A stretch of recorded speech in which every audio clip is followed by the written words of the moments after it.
Tipeee, Toki, l'hésitation. Non, un test 4 pitons.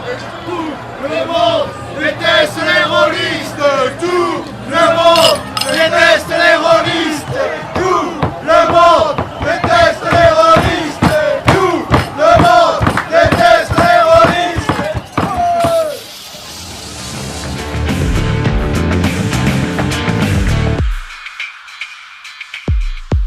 Bonjour à tous et bienvenue sur le podcast hebdomadaire de la cellule. Aujourd'hui, on va aborder un thème qui me tient à cœur avec des gens que j'ai dans le cœur, avec Jérôme S. de Poitiers. Pop pop. Nous sommes également avec Adrien Cahuzac. Ouais, salut. Nous sommes avec Frédéric Denève-Leroy. Bonsoir. Nous sommes avec Emmanuel Meffray. Hello. Et nous sommes avec Pierre Rosier. Bonsoir à tous. Et Pierre Rosier, vous ne le connaissez pas encore et c'est normal. Pierre Rosier est un... C'est ton dernier clone. J'étais le dernier dans la cave.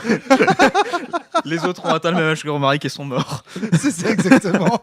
Alors Pierre, est-ce que tu pourrais te présenter rapidement pour les amateurs de la cellule qui ne te connaissent pas encore? Oui, alors du coup, moi je suis petit nouveau, comme a appelé Adrien. Ouais. Cadrien, j'aime bien. Cadrien.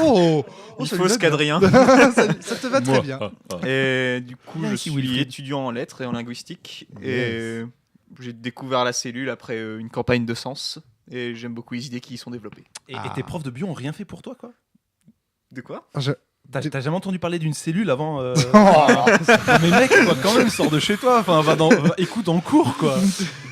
Donc voilà, on s'est rencontrés parce que tu avais un travail à faire à l'université. Il se trouve que tu m'as interviewé pour ça, etc. Donc du coup, on a fait connaissance à cette occasion.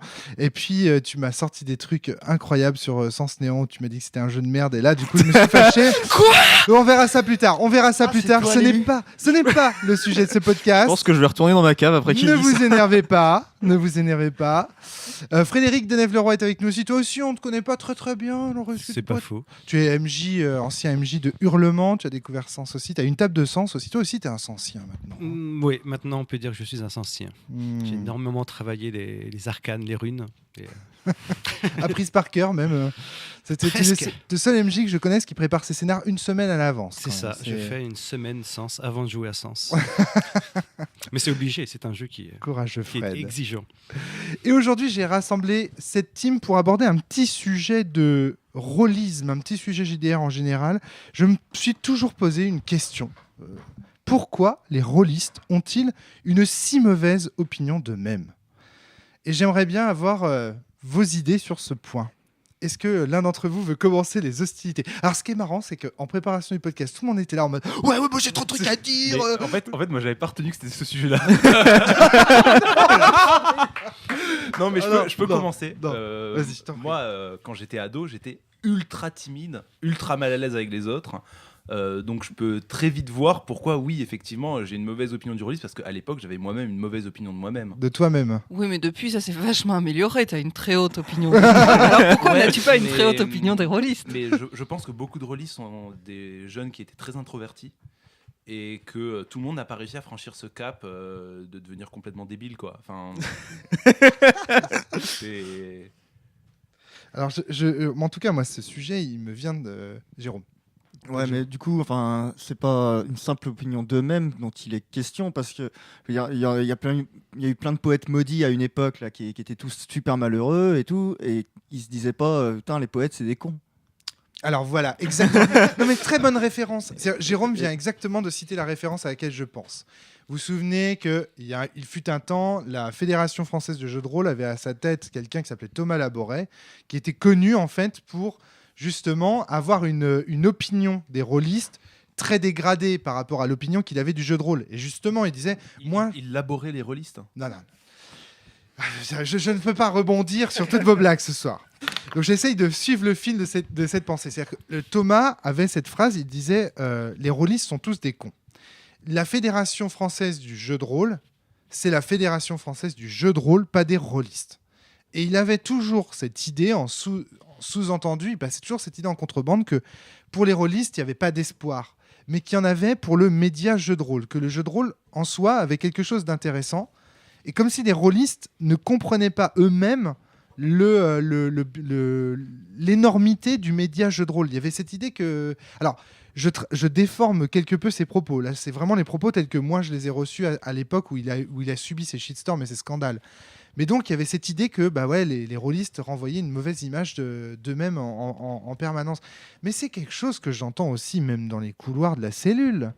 Je veux dire, il ne faut pas non plus l'idée que parfois, en convention, on fait des rencontres qu'on aurait préféré ne pas faire, de gens qui nous racontent leur partie tout le temps, et que les rôlistes, parfois, ils sont vraiment fermés, qui ne sont pas toujours très ouverts, notamment aux jeux de rôle innovants, etc. etc. Donc, il ne faut pas non plus... Pourquoi est-ce que les rôlistes ont une mauvaise opinion d'eux-mêmes ? Et même moi, d'ailleurs... Alors, quand tu dis de eux-mêmes, c'est... du groupe les rôlistes en général et, Oui, et pas de mais eux même en de tant que nous-mêmes. Je vais te laisser un exemple. J'étais à un mariage, tout le monde présente son taf. Tout le monde dit moi je suis ingénieur, moi je suis professeur de français, moi je suis infirmier, etc. Puis vient le moment où moi je dois présenter mon taf. Et là, j'ai dit, et là, j'ai bafouillé, je commence à être intimidé par la question, à me dire, je suis auteur de livres-jeux, je parle pas tout de suite de jeux de rôle. Je veux dire, moi-même, tu vois, et là, Flavie m'a regardé, elle a fait, non mais pourquoi tu dis pas la vérité ? Enfin, qu'est-ce qui te gêne dans le fait d'être rôliste et de faire du jeu de rôle ? Donc même moi, tu vois, pour moi-même, j'ai intégré ça. Et j'aimerais savoir d'où ça vient, pourquoi, etc. etc. C'est pour ça que je vous pose cette question. C'est vrai que ce que tu dis, il y a une sorte de dégâts collectifs, en fait, presque. C'est ça.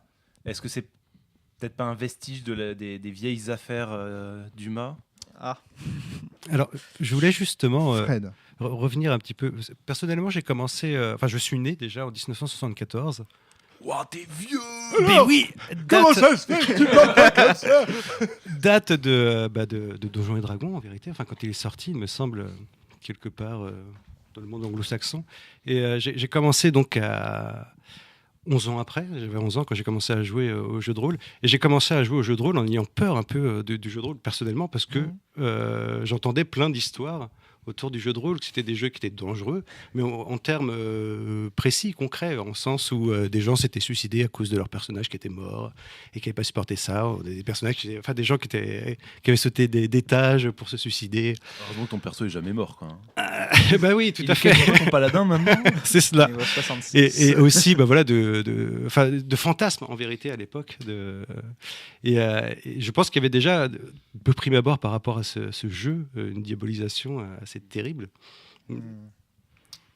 Alors, Emmanuel.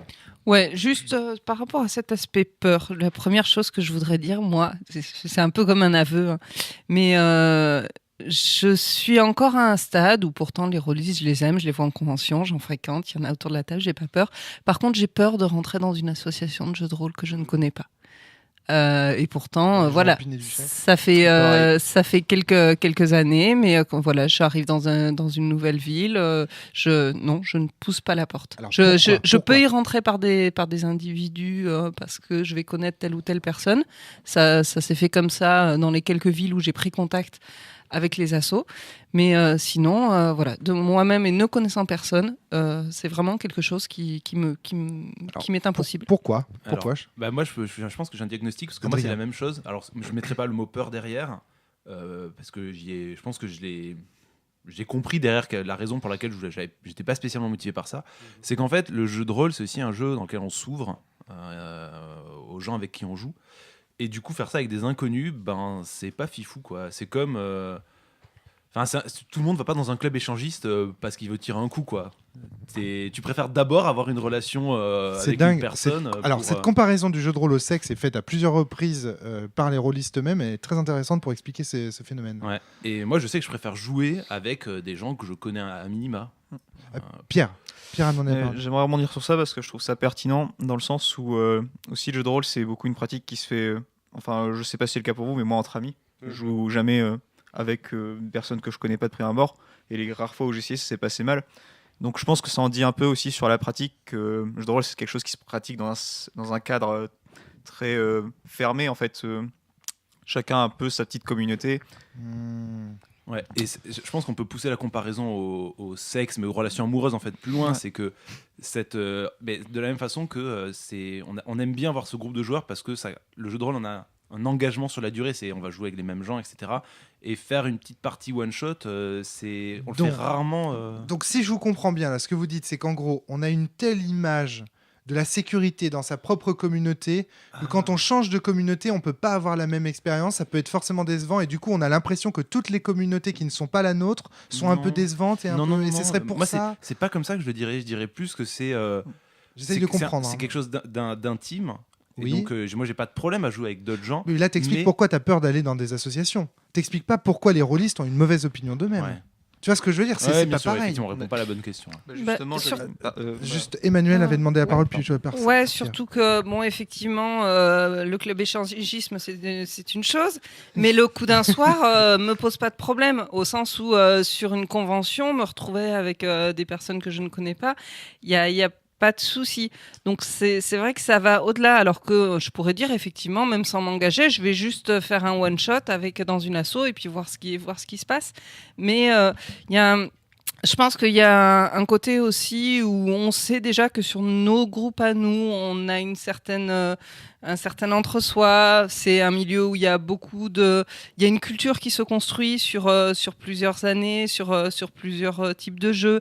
Il y a un humour qui se construit. Il y a beaucoup de private jokes et ça, c'est permanent dans le jeu de rôle. Et donc, c'est pénétrer un cercle très fermé. C'est pas seulement rentrer dans une boîte échangiste. C'est débarquer au milieu Là, j'ai plus de comparaison. Alors méfiez-vous avec cette analogie, hein, parce que vous savez, vous connaissez Oui, les bien prodiges, sûr. les vertiges de l'analogie. Enfin, ça peut être, on peut aller loin comme ça, mais je suis pas sûr que ça réponde vraiment au sujet. Pierre, tu voulais intervenir? Et ben justement, je vais rebondir sur ce que Emmanuel vient de dire, dans le sens où on a établi que c'était des communautés d'amis très fermées avec leurs codes, leurs règles, on apprend à jouer ensemble.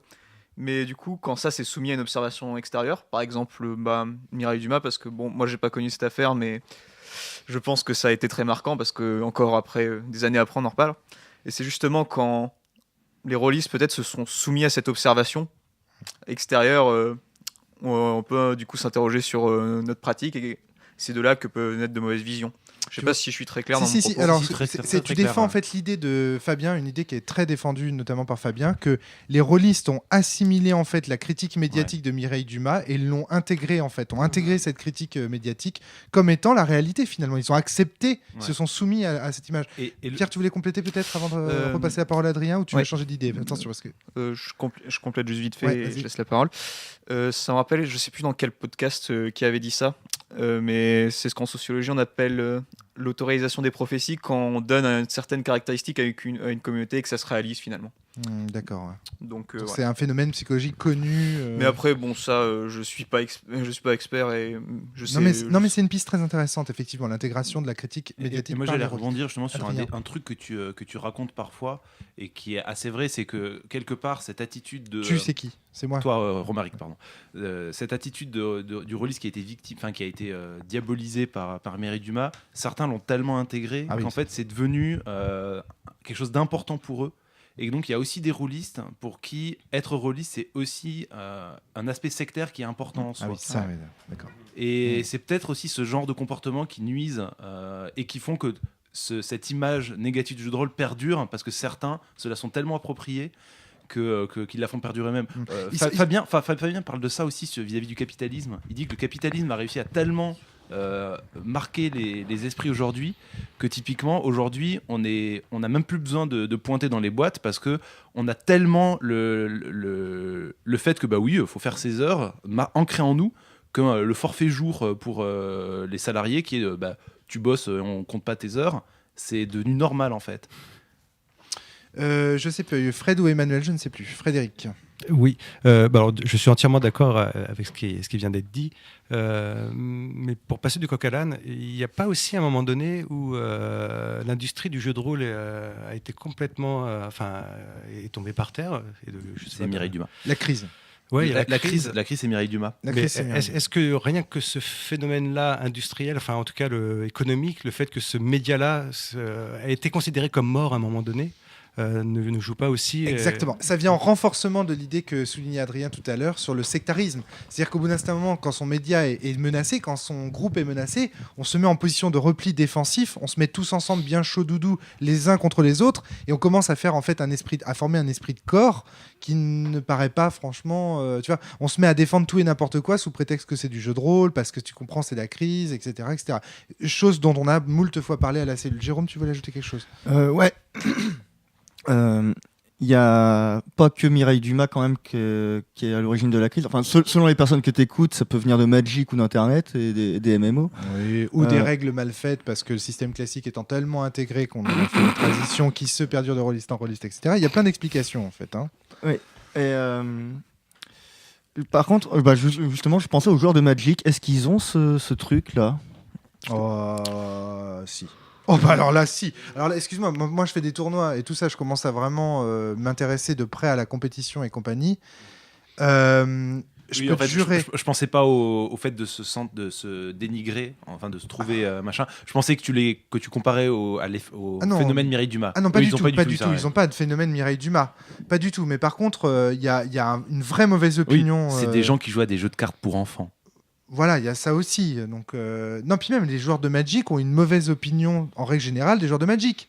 Par exemple, quand tu arrives dans un bon club, dans une bonne association ou à un bon endroit, la première chose qu'on te dit, par exemple, moi je joue en Normandie dans le club de Caen, qui est un club excellent, il y a une super ambiance, il y a plein de joueurs qui sont géniaux, qui ont tous une tranche d'âge, en plus sont tous plus ou moins âgés, donc en fait on est vraiment là, on se retrouve tous sur le même esprit, on a vraiment, et c'est génial, on passe des super moments ensemble, et on se le dit à chaque fois.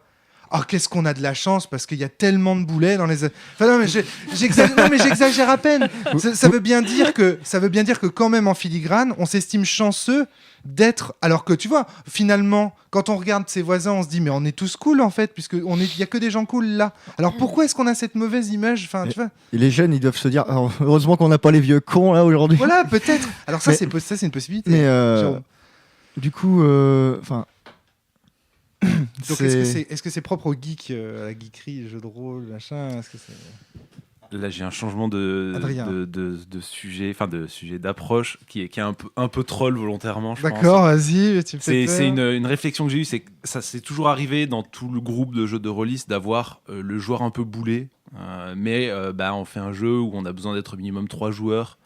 Et il est là, quoi. Donc, on peut pas lui dire non. Il fait partie du club, donc il vient.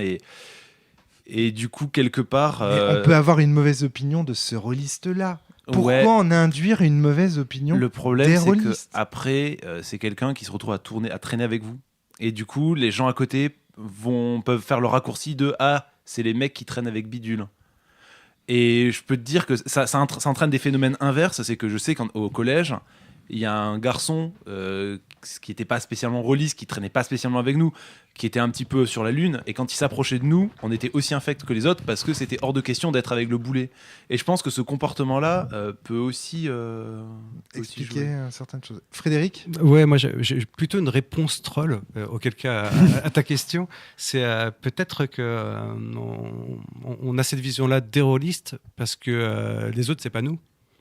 Tout simplement. On a une très belle opinion de nous-mêmes, mais les autres, les rôlistes, voilà. Et oui. Est-ce que c'est pas proche? Et ça, c'est marrant que tu parles de ça, c'est justement la question que je voulais vous poser ensuite. Est-ce que c'est pas proche des phénomènes de racisme en règle générale? C'est-à-dire qu'en fait, en gros, c'est toujours pareil. Quand tu discutes avec les racistes, ils disent toujours la même chose. Oui, donc telle communauté, c'est un vrai problème pour la société, etc.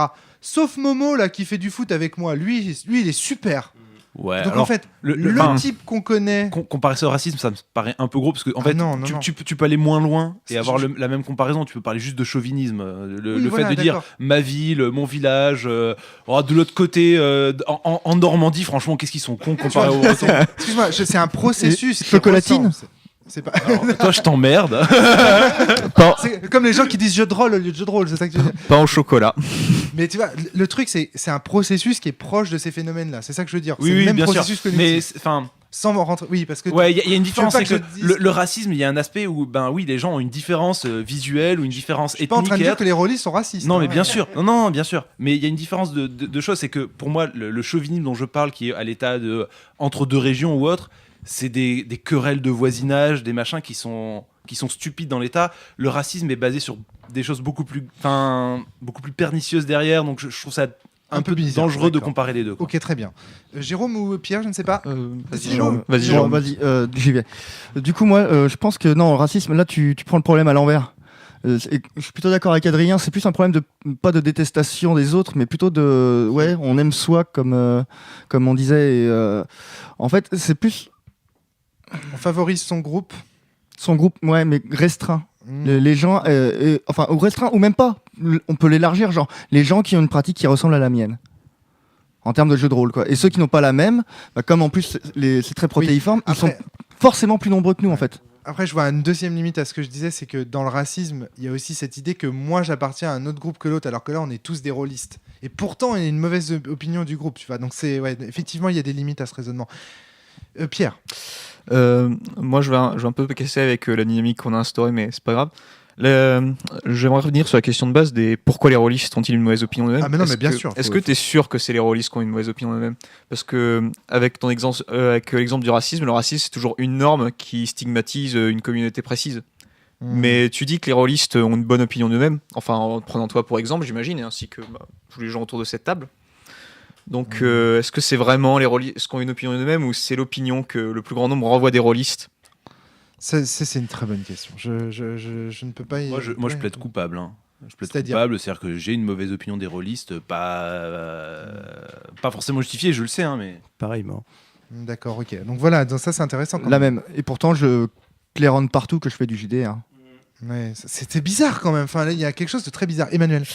Au final, je crois que la question qui se pose, c'est le boulet dont parlait Adrien, celui qu'on a envie de rejeter, celui ceux dont on dit qu'ils sont pas comme nous. Et il y a un moment où, si on met les pieds dans le plat, c'est est-ce qu'il y a des rôlistes qui sont agressifs, des gros cons et qui vont nous jeter dès le premier regard? Est-ce qu'il y a des rôlistes qui, comme on le dit, certainement. comme on le dit, Il y en a comme on le disait en rigolant, qui ne sortent jamais de chez eux, puent et ne bouffent que des pizzas, sont obèses. Enfin, je te permets pas de parler de moi comme ça. Hein. Non, mais le gros cliché du geek, il y a un moment où il y en a certainement. Moi, ça me suffit pas vraiment comme réponse, tu vois. Quelque part, est-ce qu'on en connaît? Est-ce que sur nos rencontres en convention, dans les clubs et avec les amis d'amis, est-ce que il y a des types qui nous ont paru détestables? Si oui, est-ce qu'ils sont suffisamment nombreux pour qu'on puisse élargir ça et dire les rôlistes, statistiquement, on a des fortes chances de tomber sur des cons. Sachant que dans chaque communauté, il y a des cons. On est d'accord. Le boulet... moi, le boulet timide qui sait pas trop, qui hésite un peu, il y a pas de souci. On a tous été débutants boulet, mais par contre, c'est différent du sale type et du type qui va vraiment pas donner envie de jouer avec lui. Le mec tu qui vois. joue un personnage détestable, qui vient parce que il veut faire du jeu de rôle et puis, le joueur de convention. T'as dit jeu de rôle là? Non. Ah, jeu de rôle, d'accord. Okay. Il a dit jeu de rôle, hein. On est tous là. Tout le monde a entendu. C'est pas l'heure de perdre au jeu d'ailleurs. Oui, c'est l'heure de perdre là, au jeu, pour le ouais. coup, ouais, ok. Donc, Adrien, on te laisse poursuivre. Écoute, je sais plus. Écoute-moi. voilà, je sais plus. Voilà. Alors tu parlais de jeu de rôle. J'ai mouché Adrien. Oh non, c'est pas grave. Ces personnes existent. Mais c'est ce que tu dis, elles sont suffisamment rares pour éviter qu'on l'extrapole à tous. Soit, mais ça n'explique pas. Attends, je connais pas. Est-ce que c'est vrai que ces personnes sont. Enfin, là, c'est une question à la fois troll, méchante et. On met les pieds dans le plat. Mais ouais. Est-ce qu'il n'y a pas plus de ce genre de boulet dans le jeu de rôle que dans d'autres activités? Non. Non, c'est sûr que non. Mais va à la convention de la tronçonneuse de Genève. Est-ce que... C'était un argument, ça. C'est un argument imparable. Mais en fait, bien sûr que si. Ce que je voulais dire, remarque derrière ça, c'est que moi, c'est comme ça. C'est peut-être un des éléments qui m'a amené au jeu de rôle, c'est le fait de se sentir un de ces éléments rejetés. Et tu dis, je vais aller avec les autres gens rejetés. Mais tout milieu passionné quel qu'il soit, et ça j'en parlais avec un auteur de BD, Sébastien Maurice. Alors, sauf les banquiers et les passionnés de Je veux dire, finance. tous les gens qui sont passionnés dans un domaine donné ont leur milieu entre guillemets de spécialistes, des spécialistes qui vont, et du coup ces gens-là qui sont parfois relous parce que trop spécialistes ou qui sont trop dans un truc et qui ont l'air fermés et compagnie, tous les milieux de passionnés. Bah oui, font oui. ça. Enfin, je pense qu'il y a beaucoup de milieux où les gens. Après, est-ce qu'on en arrive à ce discours vraiment où on généralise sur son propre milieu? C'est la Parce question. que je pense que dans le milieu, je sais pas moi, des concours de beauté canine, il doit y en avoir plein qui pensent que les autres autour individuellement, lui il est trop machin, lui il est trop machin. Même dans le cadre, je sais pas moi, des gars qui font de la récupération et de la retape de vieilles bécanes. Ça, ouais, je connais un peu aussi. C'est pareil, les gars ils trouvent tous que ce qu'ils font c'est bien et l'autre c'est pas assez ci, pas assez ça. Ou alors. Tu veux parler de la reconstitution historique? On peut parler de ça aussi, Parce oui, que tu parce connais que ce celui qui a le bon milieu assez bien. costume, celui qui Voilà. fait bien machin, et ils veulent pas qu'on appelle le jeu de rôle reconstitution historique parce que machin. Mais je pense pas qu'à chaque fois ils en finissent à stigmatiser les C'est ça. reconstitueurs C'est ça, la ou question. les retapeurs de vieilles bécanes. Pierre, général. puis Frédéric. Pierre d'abord. Ouais, et du coup, je trouvais intéressant de rapprocher les rôlistes des joueurs de jeux vidéo parce que je pense qu'ils étaient confrontés aux mêmes problématiques avant. Alors oui. Et aujourd'hui, les joueurs de jeux vidéo sont cool, mais pourquoi? Parce que le jeu vidéo c'est devenu une pratique sociale. Enfin, ils le sont plus qu'avant, faut pas déconner. C'est Non, plus si, devenu. si, je suis d'accord. Il a Ils pas le sont tort. beaucoup plus qu'avant. Il y a rien que le fait que l'e-sport ça existe, ça en dit long, je pense. Enfin, ça aurait été complètement inconcevable. Je sais pas quand j'étais plus jeune à l'école, etc. Et Ouais, puis... mais c'est pas la même. Excuse-moi, pardon. Oui, je t'ai pardon. Non, vas-y. Enfin, c'est pas la même population que le gamer, celui qu'on va croiser sur les MMO, celui qui. Ouais, mais avant, je pense que si on comparait le jeu vidéo à ses débuts, c'était à peu près du même acabit. C'était une communauté un peu à part. Et c'est devenu cool enfin plutôt cool pour une grande partie de la société, chose que le jeu de rôle n'est pas encore tout à fait, je pense. C'est devenu cool parce que ça a gagné énormément de parts de marché, parce que c'est devenu un phénomène de société. Voilà, c'est devenu une pratique sociale. Quoi. Économique bien aussi, sûr. ce qu'il y a du Soci- pognon. Tout à fait. Frédéric. Moi, je voulais rebondir alors, très en retard. C'est la preuve que je C'est suis pas bien, grave, bien lent. Fred, Mais par rapport à ce que disait Manuel tout à l'heure sur les assos, et effectivement, il y a. Enfin, moi, personnellement parlant, c'est vrai que je suis pas du tout enclin, comme vous, à aller vers les assos de jeux de rôle. Et on parlait de l'intime tout à l'heure, du fait qu'effectivement, enfin moi en tout cas, je suis vraiment fervent exemple j'ai toujours joué qu'avec des amis. Et en tout cas, j'ai toujours bien joué qu'avec des amis. Et j'ai fait plein d'autres parties avec plein d'autres gens, mais c'était toujours des amis d'amis. Et ça fonctionnait toujours de cette manière. Et c'était toujours très cool. Et après, j'avais peur d'aller vers les autres. Mais en même temps, c'est vrai que quelques expériences que j'ai eues, et notamment en association, c'est justement cette confrontation avec l'intime et avec l'autre. Et je pense que, surtout quand on est joueur sur une table, on parle de mener, pour le meneur, pour le maître de jeu. Et je pense qu'il y a cette maîtrise en fait qui rentre en jeu. Et j'imagine qu'à un moment donné, enfin en tout cas, moi je peux mettre de côté d'autres en disant voilà, eux, ils ont vraiment une façon que je n'aime pas du tout de jouer au jeu de rôle. Et auquel cas, c'est des rôlistes. C'est génial ce qu'il vient de dire. Jérôme, je suis sûr. Je vais aller encore plus loin. Ouais. Mais oui, et je vais abonder dans ton sens, C'est Fred, génial, parce que, en fait, moi, je sais que je vais plus en asso. J'aimais bien y aller, hein, j'ai découvert pas mal de trucs. Et à un moment, voilà, je me suis dit j'arrête. Je préfère jouer effectivement avec des amis. Et parce que mes amis, sans dire qu'ils ont les mêmes opinions politiques que moi, à minima, ils acceptent les miennes. Et comme on met beaucoup d'intime dans une partie de jeu de rôle, on va aborder très vite des thèmes qui peuvent être plus ou moins... Enfin, sauf ceux qui veulent juste courir après des dragons, mais... mais sinon, on va très vite aborder des thèmes très durs ou quoi, enfin, ou minimum, voilà, un peu intéressants et donc qui vont dire des choses de nous-mêmes. Et j'ai pas envie de me taper des discussions avec Jean-Michel Random qui va me casser les pieds parce que... il n'est pas d'accord avec la vision que j'ai mise à un moment de la société ou quoi. Et du coup, mais je ne sais pas si ça a un rapport en fait avec le fait qu'on déteste le milieu en général. C'est ça, c'est qu'au final. Pardon, Rome. Je t'en prie, vas-y. Au final, effectivement, le Jean-Michel Random, c'est pas pour ça que tu le rejettes, c'est juste que tu le sens pas pour aborder ces trucs-là. Moi, je le Donc rejette. on n'est pas. Alors attention, parce que c'est pas tout à fait ce que Fred a dit. Même si ça va dans le sens de ce que Fred disait par rapport à l'intime et compagnie, Fred est allé sur un endroit moi qui m'intéresse beaucoup. Il a dit, regardez, il a dit en fait que c'est parce que le meneur il mène pas comme ceci, parce qu'on joue pas comme cela. Finalement, j'ai l'impression que ce dont tu parlais, c'est d'un réglage très difficile à trouver dans le jeu de rôle classique et traditionnel. Tant qu'on est dans un jeu dans lequel les règles sont plus ou moins tacites, mal expliquées, chacun s'accorde avec sa propre table parce qu'il y a un long contrat social tacite qui s'est mis en place, etc. Et du coup, dès qu'on sort de ce contrat-là et qu'on va chez les autres, eh bien là, on voit par transparence tous ces trucs tacites auxquels on avait adhéré qui ne sont pas chez les autres. Et là, maintenant, je vais lancer un mot qui est initiation au jeu de rôle. Exactement. C'est ça. Tout le problème On vient dit pas là. découverte de jeu de rôle, on dit parle d'initiation. Et c'est rentrer dans les codes d'un Exactement. cercle de... Est-ce que je pose la question, est-ce que le fait que justement le jeu de rôle soit un jeu de rôle traditionnel qui se transmette comme ça de tradition à tradition et justement qui oblige les gens à s'harmoniser longuement ensemble parce que justement règles pas claires et compagnie, contrat social pas clair et compagnie, que justement le jeu de rôle n'a pas cette tendance à nous donner une mauvaise opinion de ceux qui ne jouent pas comme nous.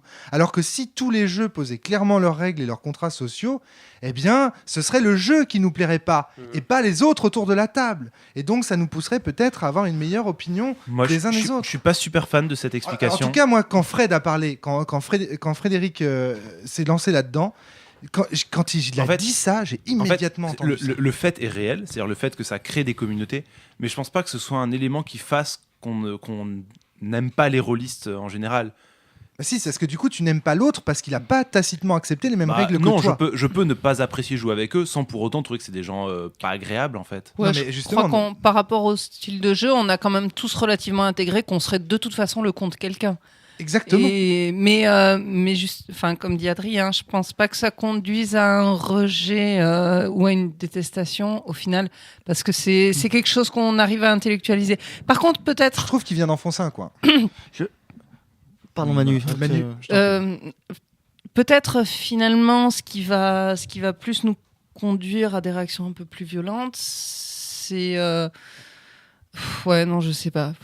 J'ai presque envie d'en Pierre, puis revenir. Jérôme. Enfin, Pierre non, avait mais quelque chose Jérôme d'abord. Ok, Jérôme d'abord. Quand même, j'ai presque envie de dire que c'est quand même un milieu où on est aussi beaucoup sur Internet, où il y a énormément de guéguerres de chapelle, et c'est peut-être plutôt ça aussi. C'est pas le fait qu'on ait des pratiques différentes, c'est le fait qu'elles soient très vite médiatisées et que quand il y a un petit conflit, il est au vu et au su de tout le monde, et que finalement c'est hyper blessant.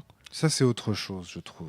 Ça, c'est autre chose encore. Ça, c'est la question des réseaux sociaux. C'est autre chose et ça n'a même pas grand-chose à voir parce qu'en fait, les les rôlistes qui jouent dans leur cercle, ils sont ni en convention, ni sur les réseaux. Enfin... Mais c'est surtout que les rôlistes avaient une mauvaise opinion d'eux-mêmes bien avant l'explosion des réseaux sociaux. Et donc, on ne peut pas corréler. Enfin, pour moi, c'est peut-être un phénomène amplificateur, ce que tu signales là, Emmanuel. C'est amplifiant du phénomène, mais ça ne l'explique pas. Le phénomène était antérieur. Jérôme, tu voulais intervenir ? Ouais, juste pour dire que j'étais d'accord avec Manu quand elle dit que. Et avec, comme Adrien, que là, sur ces histoires de façon de jouer et tout, on est encore sur des raisons de pourquoi est-ce qu'on va pas jouer avec les autres, mais pas de pourquoi est-ce que dans le milieu, on arrive carrément à avoir un discours sur les rôlistes. Mais si, parce que du coup, à partir du moment où justement l'autre, parce que toi tu as intégré des règles qui sont les tiennes, à partir du moment où tu vas jouer sur la table de l'autre te semble pas jouer comme toi, du coup tu as l'impression que tout le monde sauf tes copains qui jouent comme toi sont bizarres. Moi, Ouais. moi, en tout cas, ça amplifie convaincant. cette idée que les rôlistes sont des personnes fermées, ou en tout Ouais. cas des cercles fermés. Ça, si ça me t'ajoutes à paraît ça évident, Mireille quoi. Dumas, le côté, tout ce qu'on a dit précédemment, on obtient une béchamel Ouais, qui prend je quand même. vois ce que vous voulez dire, effectivement. C'est que du point de vue extérieur et pas que du point de vue rôliste, chaque groupe rôliste a l'air d'un groupe fermé Exactement. avec un aspect Et j'y sectaire. ajoute. Pardon, excuse-moi Adrien, parce que Vas-y. je suis à fond, parce que Pierre a dit un truc très intéressant au départ. Il a dit, mais oui, mais qu'est-ce qu'on renvoie de l'extérieur ? Et ça, c'est quelque chose, moi, le Maelstrom, encore une fois, je vends ma soupe, n'est pas visible de l'extérieur. Il ne peut être compris que quand on joue, quand on participe au jeu. Ouais. Donc du coup, de l'extérieur, quelle image renvoient les rôlistes ? C'est pour ça que pour les grands médias, on apparaît comme des gens fermés, sectaires, parce qu'ils ne peuvent pas participer à la partie tant qu'ils ne jouent pas. Ou alors ils peuvent regarder les vidéos YouTube de Aventure.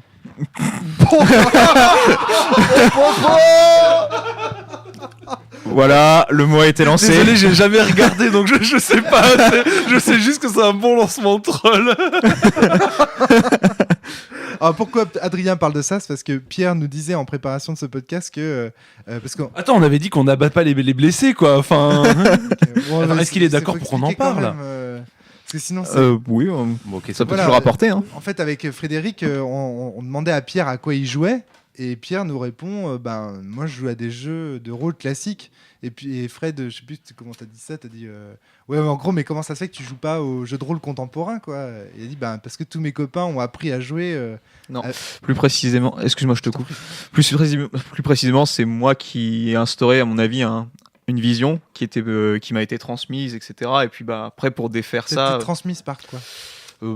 sûrement par aventure, la manière dont on découvre le jeu de rôle maintenant. Parce qu'on découvre pas directement par sens et la cellule, je pense. Ou alors c'est assez rare.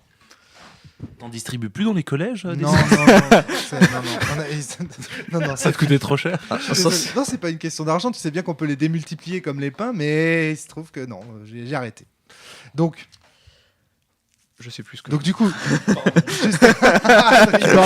Tu parlais de découvrir Il est vrai le que- jeu de rôle avec aventure. Ouais. Oui, voilà. Il est vrai que moi j'étais étonné que la jeune génération des personnes qui découvrent le jeu de rôle aient des idées justement assez cloisonnées dans la vision du style aventure, entre autres. Mais après, comme on le dit, vu que si on prend la communauté réaliste comme plein de petits groupes dispersés, est-ce que non, mais je suis pas, est-ce que mon groupe et moi c'est pas une exception? Non, non, Est-ce non.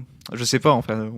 En fait, moi, c'est un truc que j'ai Adrien. analysé en y réfléchissant, c'est que cette notion de le premier jeu auquel tu as joué, qui est souvent un jeu d'aventure, parce que Ouais. moi, j'ai fait découvrir le jeu de rôle à mes cousins, et ben, ça a été la boîte d'initiation de donjons et je sais pas quoi, parce que c'était pratique, tout était en main, voilà. Et c'est des problématiques qui, pour un ado de 11-12 ans, c'est parti, quoi, ça roule. Et du coup, tu as cette notion de Madeleine de Proust, c'est cette première partie qui devient une sorte d'idéal. Ouais. Et c'est dur d'en sortir Ouais, de parce que retrouver le t'as fun, ouais. ta petite routine, ton petit plaisir. Tu sais que ça va être cool parce que ça va te rappeler cette. mais justement, est-ce que c'est pas rassurant? Pardon. Ah ouais, mais attends, enfin, tu parles d'effet Madeleine de Proust, mais du coup, si vous avez découvert avec aventure, ça fait combien de temps? Oh putain, je sais pas quand ça avait commencé ça. Je sais pas non plus. Il y a Je suis, un an et un demi, an, 2 ans. Ouais, Non, peut-être plus que ça. ouais. 3-4 ans, dit Frédéric. D'accord. tu vois, on Mais avait j'imagine que, enfin, je sais pas à quel moment, au bout de combien de temps, t'avais proposé d'autres jeux. Mais, ça faisait pas longtemps non plus. Enfin, tu vois ce que je veux dire, Adrien? Alors, Ouais, mais enfin, tu sais, moi j'ai découvert le jeu de rôle à 11 ans et pendant 10 ans, j'ai fait que du jeu de rôle comme ça, quoi. Alors, ce qui est rigolo, c'est que si tout le monde découvre le jeu de rôle à travers le jeu d'aventure, à travers le jeu de rôle montré par Frédéric, donc Mola Aventure, et Maillard Chakri, et je ne sais plus Bob Lennon, et Crane et, Crane et le. je ne sais plus le nom du dernier. Ah bah si, Sébastien Rastia. c'est Ouais. Sébastien Massia, je crois. Donc, si les gens le découvrent, tout le monde découvre à travers ça, tout le monde aura le même contrat social finalement. Tout le monde jouera sur Roll20, etc. Et du coup, il y a de fortes chances pour que ces gens-là aient pas une mauvaise opinion d'eux-mêmes, justement, puisque tout le monde jouera de la même manière que tout le monde. Donc on pourra tester à ce moment-là l'hypothèse qu'on va appeler l'hypothèse Frédéric Romaric, qui est cette histoire de... Est-ce que je de lancerais pas un contrat social. petit troll là? Je pense qu'il est. Mais t'arrêtes pas de Non, lancer non, des non, trolls, non, en fait, non. arrête. Mais là, c'est intéressant parce que c'est pour troller Romaric. Parce que là, Romaric, depuis tout à l'heure, tu es en train de parler donc de le jeu de rôle, les rôlistes qui ont une mauvaise opinion d'eux-mêmes. Mais toi, t'es quelqu'un qui pousse vraiment pour qu'on reste dans cette dynamique-là. Parce que tu es contre cette vision d'un jeu de rôle uniformisé et globalisé où tout le monde pourrait jouer avec tout le monde. Toi, tu défends, et tu vas me corriger sans doute, hein, mais tu défends le concept de c'est important de jouer avec ses amis, ses proches, dans un cercle restreint, de ne pas trop s'ouvrir aux tout venants, etc., etc. Tout à fait, exactement. Alors, moi Donc, c'est... enfin, vis-à-vis de cette position de les Deux rôlistes éléments de sont réponse. tous des cons, comment tu te positionnes? Deux éléments de réponse. Tout d'abord, le premier élément de réponse, c'est de dire que quand les règles d'un jeu sont claires, que le contrat social est clair, en gros, quand le jeu de rôle deviendra aussi clair que peut l'être un jeu de plateau ou un jeu de société en règle générale, il n'y aura plus ce problème. On sera plus, puisque les règles ne seront plus tacites, elles seront explicites et chacun pourrait y adhérer. Donc ça, c'est un premier élément de réponse. Après, là, tu fais référence à autre chose, qui est ma propre vision à moi de ce qu'est le jeu de rôle, dans le cadre du jeu de rôle traditionnel. Puisque là, Mais ce même que tu du dis- monde, en fait, je crois. Non, alors attends, alors après, il y a la posture morale de ne s'occuper que des choses qui sont à notre portée. Mais ça, c'est encore autre chose, tu vois. Mais j'y réfléchirai, Adrien. Peut-être au cours du podcast, je répondrai peut-être après. Mais... Il y a aussi autre chose. Je Jérôme. pense que quand il y a certaines personnes se disent oh, il y a des rôlistes, vraiment, on peut pas les blairer, c'est vraiment des nazes. Je pense qu'ils pensent à nous, en fait. Oui, tout à fait. non, mais Oui, c'est ce que disait Emmanuel. on est toujours le compte Le compte quelqu'un quelqu'un. et la Ouais, cellule mais particulièrement. Je crois on que est voilà, nous d'accord. particulièrement, je pense qu'on est le Exactement. compte beaucoup de monde. Exactement, oui, mais soit. Mais, Et Emmanuel. c'est quelque chose qui est hyper important d'en être conscient, en fait. tu t'appelles Emmanuel? Oui, oui. Emmanuel, je t'en prie. Pardon, Adrien. Ouais. Non, mais je t'en prie. Après, on est encore aussi en train de véhiculer des espèces de clichés, mais par exemple le fait de dire que les gens vont rester longtemps sur le même jeu, moi je suis désolée, mais les 5-6 premières parties que j'ai faites, ça a été 5-6 jeux différents, et je pense qu'il y a encore, il n'y a pas forcément, même si on découvre avec un groupe, c'est jamais forcément les mêmes 5-6 personnes, ça va varier un petit peu et ça on va varier de jeu. Et puis regarde, en moins de 2 ans, il a réussi, Pierre, à découvrir Sens. Donc voilà, ça veut dire aussi que maintenant ceux qui ont un peu envie de faire autre chose ont un accès à tout un tas de jeux qui est hyper facile. Donc Ouais, j'abonde dans ton sens. Hein. C'est toujours très très compliqué de parler d'un sujet parce qu'on fait forcément plein de généralités. On parle d'exemples et on traite ça comme de façon générale. Pierre. Et puis, pour revenir sur le cadre d'aventure et pour revenir sur ce jeu unique qui va conditionner toute la vision du jeu de rôle, je pense pas, parce que si tel est le cas, à un moment, ça va te saouler et tu vas mettre ça de côté. Et d'où l'envie de découvrir d'autres trucs. Donc, Oui, bien sûr. Oui, mais au moins, Mais, Ouais. Pardon. mais t'as cette saveur initiale en fait. Oui, C'est ce que certains gens ont appelé le brain damage. ouais. Moi, je qualifierais pas comme ça parce que c'est. Enfin, c'est un parti pris très fort. On rappelle mais- peut-être un peu ce que Ouais. c'est que le brain damage, parce qu'à chaque fois, je lis des commentaires de gens qui disent qu'on jargonne. Le phénomène de brain damage, donc c'est un phénomène qui est décrit par Ron Edwards, qui dit en fait, en gros, que quand la première partie de jeu de rôle que l'on fait, donc c'est ce que tu décrivais aussi, Adrien, tout à l'heure, va nous servir en fait d'étalon ensuite. Alors, plus pour que ça, chaque- parce qu'il en c'est- parle pour elle les gens nous qui font marque. du jeu tradi. Hein. Notamment. Il en parle pour les gens qui font du jeu tradi. Il dit les gens qui ont commencé avec le jeu tradi, ils ont un dégât cérébral qui fait qu'ils n'arrivent Ouais, pas à il est apprécier violent, autre chose. ouais. C'est- J'essaye d'atténuer son propos. Ah ouais, parce mais que- le mot est fort, de donc brain- c'est important, voilà. c'est Non, mais important oui, de mais le. Après, le mot brain damage, ça vient carrément du viol en Oui, bien psychologie. sûr, ouais. Donc c'est compliqué, tu vois. J'essaye de le.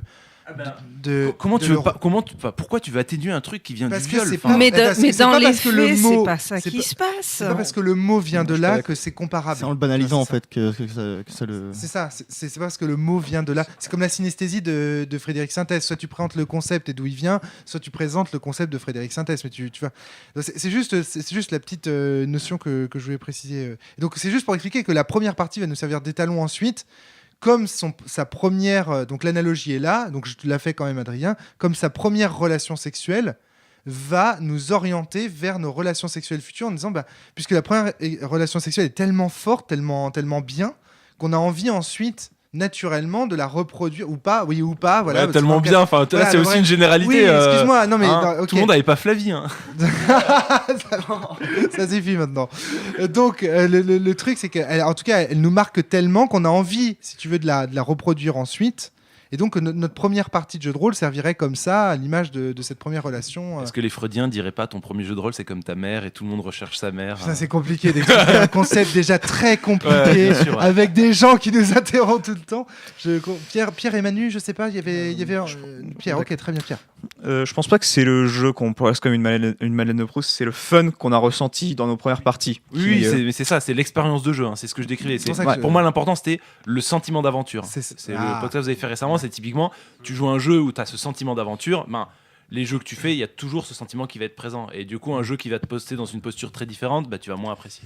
Moi, c'est un truc que j'ai très fortement ressenti quand j'ai joué au début. Hein. Manu, tu voulais atténuer le propos là. Faire abstraction du fait que, comme pour le sexe, on s'améliore de partie en partie et que finalement, les plus grosses sensations, je suis pas sûre qu'elles arrivent la première fois. et que Ça, c'est certain. au contraire, enfin après moi je suis quelqu'un qui aime beaucoup la nouveauté, mais je pense que mes plus grosses sensations et les choses qui me restent en tête, c'est justement quand après avoir vécu 2-3 trucs plan, je suis tombée sur un truc complètement dézinguant. Une fois que Voilà, t'as pexé, que t'as je pu aller citerai pas faire un bon d'exemple, donjon, mais- Oui, mais non, c'est justement passer à d'autres jeux différents. Et là, pour le coup, il y a des jeux qui ont pu me brain damager entre guillemets. Voilà, je me souviens de tables où j'ai pu finir en larmes, où les émotions je suis étaient très d'accord. fortes, parce qu'il y avait un changement et parce que moi, j'avais la maturité de rôliste entre Oui, bien sûr. guillemets de le vivre Et pleinement. alors, moi, j'emploierais même pas le mot Adrien. maturité. En fait, là, j'aimerais faire un rapprochement avec un. Je vous rappelle un que le cours. thème, c'est pourquoi les rôlistes sont Ouais, mais bon, le thème, on l'a enterré. C'est bon. pas grave, laisse Le faire. thème était cool, hein, mais là, on Je veux parle. bien, mais bon. Un concept qu'on avait. Alors, ça fait très très longtemps, donc vous m'excuserez tous les raccourcis et les oublis, mais dans un cours de marketing, on nous avait parlé du fait que les consommateurs, et on peut faire le rapprochement avec les rôlistes, n'ont pas tous le même comportement vis-à-vis de l'objet. Et donc, tu as ceux qui, une fois qu'ils ont trouvé un truc qui leur plaît, bah, ils vont rester ad vitam aeternam sur ce produit-là. Et tu as ceux qui, bah, dès qu'ils voient un truc nouveau qui débarque, ils vont tester. Et donc, tu as toute une notion de certaines marques qui lancent des nouveaux produits, genre la tablette au chocolat a tel ingrédient en plus. Et puis au bout de 6 mois, ça trouve pas son public, ça s'arrête, ou ils en lancent une nouvelle. Et en fait, ils s'adressent à différents types de publics. Tu auras toujours tel type de chocolat parce qu'il y a un marché super stable, etc. Et c'est ces clients, soit fidèles, soit au contraire, qui ont besoin de changer. Et donc là, je pense que sur le jeu de rôle, on peut aussi voir ça comme ça. T'as le client rôliste qui aura trouvé sa cam, quoi, et puis après, il n'a pas de raison de vouloir en changer parce qu'il a sa cam. Et t'as au contraire ceux qui ont envie de tester. Et il n'y a pas de jugement de valeur derrière, c'est des comportements différents. On est très loin du sujet, mais je pense que Je sais pas comment je vais faire une transition pour rattraper ça. Mais t'aurais pas pu dire tout simplement, on a Fred. tous une sensibilité différente? Oui, mais le fait est que là, c'est appuyé par des stats et des gens qui veulent vendre des trucs. Donc, Ouais, eux, mais ils ont c'est besoin de aussi se chiffres, faire un ils lien font du entre des big data consommateurs et des joueurs, et moi je vois pas trop le lien perso. Mais c'est pour ça, donc, Ouais, mais moi moi, j'aurais je- plutôt dit, ouais, on a tous une sensibilité différente. Moi, et moi, du coup, typiquement, je suis le mec qui, quand il va acheter du chocolat, teste la nouvelle tablette. Et en jeu de rôle, je suis aussi du genre du mec qui. Est-ce que c'est. On sait que coïncidence Natacha, par contre, refuse les tablettes. Ça, c'est sûr. Ouais, c'est pour ça que j'ai une grosse brioche. Donc, comment raccorder les wagons avec cette énorme digression? Moi, j'ai entendu l'argument tout à l'heure de Frédéric sur le jeu de rôle dangereux et compagnie, et que ça pouvait donner comme ça une mauvaise image des rôlistes d'eux-mêmes, etc. Moi, par exemple, Fred, pour répondre à ça, parce que j'ai pas eu l'occasion de le faire à ce moment-là, c'est l'inverse. Je me suis mis au jeu de rôle parce qu'on m'a dit que c'était dangereux. Et je suis sûr qu'autour de cette table, il y en a d'autres. Les États-Unis, tout ça, j'entends ça chuchoter, mais je ne sais pas ce que Ouais. Jérôme. En fait, aux États-Unis, ça a été le contraire par rapport à la France. Et aux États-Unis, apparemment, la polémique a fait gonfler les ventes de DD, de Donjons et Dragons à l'époque, un truc de ouf, quoi. Je dois être américain. Je suis américain. Je sais pas. Moi, ça m'a vraiment donné envie d'essayer. Alors, moi, Romaric, c'est à toi que j'ai envie de répondre sur autre chose. Quand tu Jérôme. disais que éventuellement, c'est quand les gens joueront au jeu tel que. C'est quand tout le monde saura à quoi il joue que les choses s'arrangeront. C'est-à-dire quand chaque personne s'asseyant autour d'une table saura clairement à quoi il joue que les choses Alors, s'arrangeront. Bah moi, en fait, ça a été un peu le contraire, enfin, personnellement, dans mon parcours. Au début, je pensais que le jeu de rôle, c'était un peu tout le temps la même chose, qu'il y avait des systèmes vaguement différents, mais qu'au final, c'était surtout le MJ et le scénar qui allait changer l'ambiance et ce qu'on allait vivre. Les rillettes. Voilà, les les fameuses rillettes. rillettes. Et puis, au moment où j'ai commencé à sortir un peu de ça et à découvrir d'autres jeux, déjà, j'ai remarqué que ces gens-là voulaient pas jouer avec moi. Ils voulaient pas jouer à ces jeux, en tout cas. Et que, voilà, quoi. Du coup, c'est à ce moment-là que je me suis dit, en fait, je vais plus jouer avec eux, c'est des nazes. Je vais jouer avec mes potes.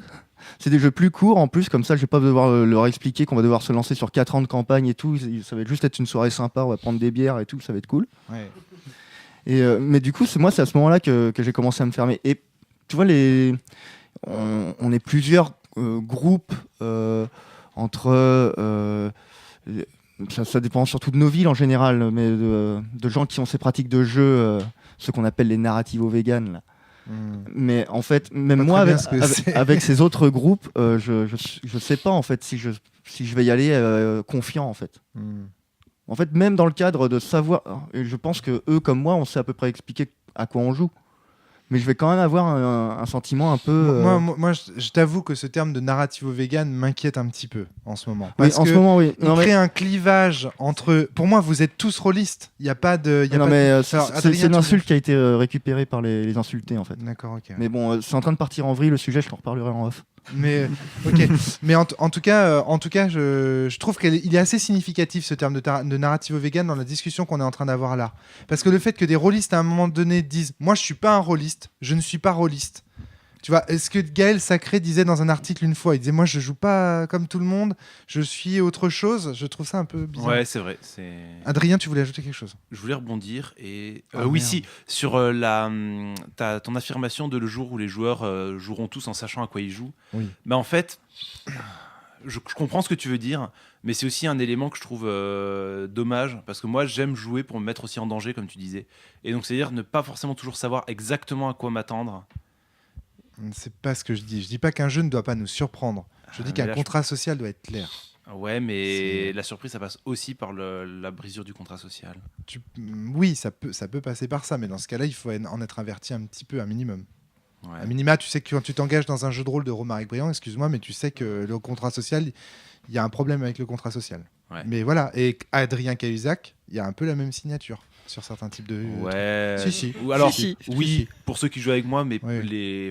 jusqu'à présent, Pas pour les l'agence, créateurs, l'agence, voilà, c'est pas en le tant que cas. créateur de jeu, Coma, voilà. ça sera pas le Mais cas. en tant que scénariste, je peux te jurer que Oui. toi. Allez, Pierre, parce que ça fait longtemps que tu demandes la parole. Je suis désolé, Pierre. En fait, je voulais rebondir sur ce que tu as dit sur, Moi, sur quand tout le monde. arrêtez de rebondir sur moi. Quand tout le monde aura un contrat social clair et défini, quand finalement la pratique sera uniformisée, je sais pas si je peux Ah, utiliser ce non, mot. c'est pas ce que Bah, je veux ah, dire, vas-y. les gars. Pour le nouvel ordre galactique du jeu de C'est rôle. hyper. Vous rebondissez là-dessus, ce n'est pas ce que je veux dire. Hein. Ou alors je vais me corriger. Enfin, je vais corriger ce que j'ai dit parce que c'est pas clair là. Ouais, vas-y Pierre, je t'en prie. Vas-y, continue. Développe ton idée. Bah, c'est-à-dire, et en plus, en revenant sur les termes, donc, narrative vegan, grognière, tout ça, c'est plus que pour toi, quand tout le monde. Vu que j'avais compris ça comme ça, quand tout le monde aura un contrat social clair et défini, Oui. il y aura plus lieu d'avoir des rôlistes qui ont une mauvaise opinion Mais- sur les autres parce que c'est des. C'est les jeux. On aura des opinions enfin sur les jeux, Oui, bah. pas sur les joueurs. Et c'est toujours ce qu'on apprenait. On a toujours voulu faire en sorte que les opinions se fassent sur les jeux, sur les contrats sociaux, les règles, les systèmes mis en place par les jeux et évidemment par les joueurs. Mais les règles sont aussi importantes. Elles pèsent à 50%, 75%, je sais pas, je dis n'importe quoi dans l'affaire. Donc c'est ça que je veux. Moi, ce qui m'énerve, c'est que pour moi, cette mauvaise opinion du rôliste vis-à-vis de lui-même, c'est de la même nature que le bon et le mauvais MJ, le bon et le mauvais joueur de jeu de rôle. On est dans les mêmes débats. Ce sont les mêmes ressorts qui créent la mauvaise opinion de certains meneurs de jeu, de certains joueurs. C'est le fait que on a son contrat social à nous qu'on importe sur des tables où celui-ci n'est pas explicité. Et c'est ça le problème. Donc moi, tout ce que je dis, c'est quand les jeux auront des règles claires, mettront en place des systèmes, permettront aux joueurs de mettre en place des systèmes avec des contrats sociaux clairement définis, etc., on n'aura plus ce côté du bon et du mauvais MJ, du bon, du mauvais joueur, et donc déjà on évitera beaucoup d'écueils qui nous font, je pense, penser à tort que les autres sont un problème. Tu vois ce que je veux dire ? C'est tout ce que je dis. Et je dis pas qu'il faut que tout le monde ait le même contrat social, des règles claires. C'est pas ça mon propos. Je suis pas un nazi. J'ai pas envie que tout le monde joue au même jeu que moi. C'est pas du tout ce que je dis. Ce que je dis, c'est qu'il faut que chaque jeu mette en place des règles qui fassent que tout le monde joue au même jeu. Tu vois ce que c'est tout. D'accord. C'est ça. Il faut pas déformer ce propos-là. Manu. Je sais pas si Pierre avait fini Oui, son oui. argument. Ouais. Finalement, le fait de resserrer ça à la façon dont on joue, c'est aussi faire abstraction du fait qu'il y a tout ce qu'il y a autour de la partie et les humains qu'on est. Et il y a un moment où même si je joue avec des gens où bon, la partie se passe pas très bien en elle-même, si humainement ça colle bien, ça va être cool. Par contre, si le gars commence à me dire Manu, t'es la gonzesse, tu fais la vaisselle, ou s'il Ou y s'il y a a des des hamsters propos... géants. C'est des hamsters géants. Non, mais clairement. Adrien. Et la question, elle est un peu là aussi. C'est est-ce qu'on est tous les mêmes types de comment dire, de bons vivants ou Alors, Enfin, j'ai eu un peu de mal à l'exprimer, mais c'est aussi une idée. C'est exactement ce que je voulais dire tout à l'heure quand je parlais de mes idées politiques. Et ça s'étendait à tout ça, à qui je suis, comment je suis, mon comportement en général. Surtout moi, tu me connais. Bien sûr. Mais tu vois, en fait, ce que je trouve cool là, c'est qu'on commence à dégager un plan. C'est-à-dire qu'il y a d'un côté le contrat social des jeux, et puis il y a l'autre côté qui est cette espèce de gigantesque contrat social, en règle générale, tu vois, qui pèse sur la société. La vision qu'on a des femmes ou des hommes dans la société va peser sur la partie de jeu de rôle. Les parties de jeu de rôle ne sont pas hors du monde. Elles sont corrélées avec les phénomènes qu'on observe dans le monde réel. Donc là, mais tu vois, c'est deux niveaux différents. Alors, une chose est de dire les rôlistes ont une mauvaise opinion d'eux-mêmes parce que le monde réel et parce que le contrat social. Je ne voulais pas orienter ce podcast autour de l'hypothèse Romaric-Frédéric, selon laquelle les contrats sociaux ont un impact sur la mauvaise opinion que les rôlistes ont d'eux-mêmes. Pour moi, ça ne faisait qu'une partie du podcast. Or, ça fait déjà 50 minutes qu'on en discute. Alors qu'il y a effectivement plein d'autres raisons qui font justement que les rôlistes ont une mauvaise opinion d'eux-mêmes. On en a parlé un petit peu, on a parlé de l'affaire Mireille Dumas, avec les intégrations, etc. Là, vous me parlez d'autre chose, Jérôme et Emmanuel, qui est ce phénomène justement d'interconnexion entre les parties de jeux de rôle et la réalité. Et du coup, là, c'est encore autre chose. Mais du coup, est-ce que tu as la sensation, excuse-moi, que ce qui t'emmerde, quand les problématiques de la réalité, par exemple les problématiques féministes, que quelqu'un te sorte des propos sexistes, est-ce que tu as l'impression que c'est les rôlistes le problème, ou plutôt les masculinistes ? Tu vois, est-ce que quand on a des problématiques réelles qui nous emmerdent dans une partie de jeu de rôle, on n'a pas tendance à les imputer à autre chose qu'au rôlisme en règle générale ? alors, je suis en train d'essayer de réfléchir le truc en même temps, donc c'est peut-être On en est pas... tous là. Je crois que ce qui m'emmerde, en fait, j'ai essayé de trouver des comparaisons avec d'autres médias, d'autres endroits où je rencontre des gens avec une passion commune et tout. Et je crois qu'en fait, ce qui m'emmerde, c'est que ces gens-là, ils seront dans mon salon. Et que c'est hyper intrusif. Et avoir des sales cons dans le milieu du slam, on fait la teuf ensemble. Finalement, il y a un moment où le lendemain matin, c'est oublié d'une certaine façon. Je sais que je les éviterai la fois suivante. Quand on se réveille sur le même oreiller. On parlera de tes expériences après, si tu veux, Jérôme. C'est pas toi qui dis le lendemain matin, du coup. Non, mais je veux dire, c'est quelque chose d'assez passager. On peut éviter les gens, etc. Et le fait de les avoir accueillis, alors comme tu dis, il y a une histoire d'intime dans le jeu, mais il y a aussi le fait que ce soit des petits groupes, qu'il y ait une implication, qu'il y ait une préparation de la partie, qu'on investit peut-être beaucoup dans ce genre de trucs. Après, sur n'importe quel loisir, on peut aussi revenir complètement dégoûté d'un week-end parce qu'on s'est rendu compte que telle personne avait eu un comportement de connard et qu'on l'a très mal supporté. Mais tu vois, est-ce qu'on va dire les rôlistes, c'est de la généralisation. Ouais.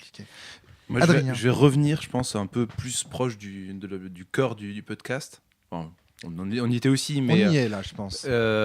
Et aborder sur un nouvel angle. Ça m'intéresse. En fait, non, c'est pas ça, mais excuse-moi Manu, c'est pas ce que je voulais dire. Ce que je veux dire, c'est que ça m'intéresse parce que ce que je voudrais, c'est qu'on donne plusieurs types d'explications sur le problème. J'ai repensé à ce qu'on disait tout à l'heure sur Magic et aux jeux vidéo. Et en fait, derrière tous ces éléments-là, il y a toujours un mot qui revient, c'est le mot jeu. Oui. Et en fait, le jeu, c'est infantilisant. Et donc, le rôliste est un enfant. Et je pense qu'une des raisons pour lesquelles on dit rarement qu'on fait du jeu de rôle, c'est parce que il y a une honte dans cette société à dire que l'on joue. Je suis d'accord aussi. Oui. Le jeu de plateau, ça passe parce qu'il y a une notion de stratégie. Ouais, certains jeux, ça passe, ça devient un peu les échecs, il y a des jeux nobles. Oui, mais ça c'est noble. Mais le jeu, c'est vu comme un truc de gamin.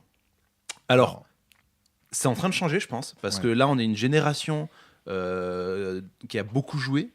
Tu regardes par exemple sur un grand média comme Le Monde, il y a un article régulièrement sur les jeux de société, sur le jeu vidéo, donc c'est quelque chose qui commence à rentrer dans les mœurs, mais il n'empêche que les rôlistes, comme les joueurs de jeux vidéo, comme les joueurs de Magic, comme les GNistes, peut-être oui sans doute aussi, comme les joueurs de jeux de plateau, etc., ont cette stigmatisation du mot jeu pour les adultes. Excellent. Ça, c'est un très bon angle d'attaque. Jérôme, qu'est-ce que t'en penses ? Moi, je suis surpris de ton dernier exemple. Alors, je joue pas aux jeux de plateau, j'aime pas trop ça en général, mais d'un point de vue extérieur, j'avais l'impression que c'était une communauté plutôt soudée, au contraire. Enfin, qu'ils Oui, ils non, avaient- ils complètement, avaient pas ouais. ce problème-là, quoi.